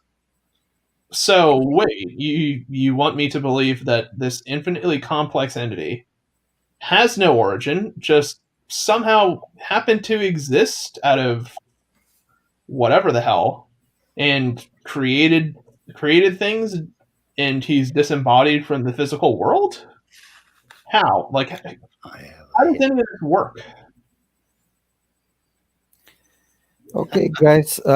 Now, Mike, I like your stereo behind you, microscope stereo. Oh yeah, that's a wonderful microscope. So I'm using similar in my lab actually. Yeah, we are using those for sectioning of the mice. So when we do a mice experiment, you just open the belly of the mice under those microscopes. Usually. Yeah, my son's bought me a foldoscope for Christmas, which hooks up to your iPhone, but it's as complicated as IKEA to put it together. Yeah, so, it's very good. Yeah, that's a good scope. I really love that thing. So, guys, I have to do my own soup now. Yep, I have to go back to the soup. Yeah, and I want to say something. So until January 3rd, I'm pretty much open, and I can always discuss everything that I know of, and I cannot discuss something that I don't know. But I always will ask you, if you want, we always can switch and try to make a live channel just to discuss things around.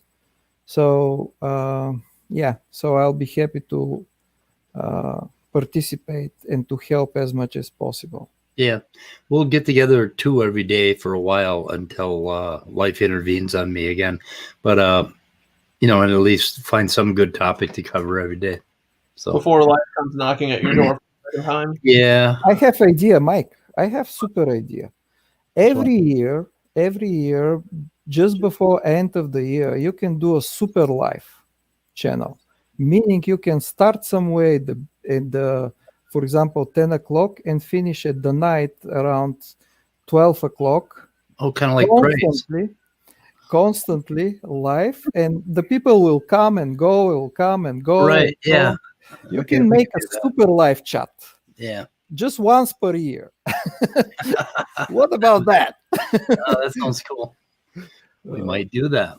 Come on, Speed. All it's asking you is to sacrifice all remaining semblance of your sanity. Yeah, exactly. Small price. Well, praise I am that I am. He does that every night. Yeah, like you can pretty much go to his channel and he's got a live stream going 24/7.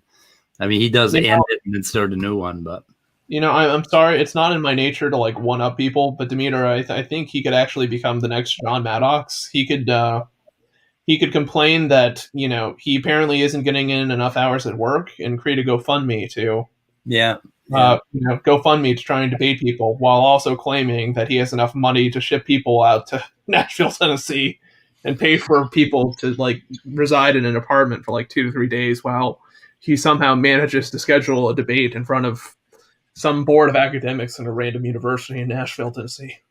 you see that wild star on top of my head? Yeah, I can see it. That's actually my brain. It's your glowing aura. Yeah, my brain is escaping outward and into the universe.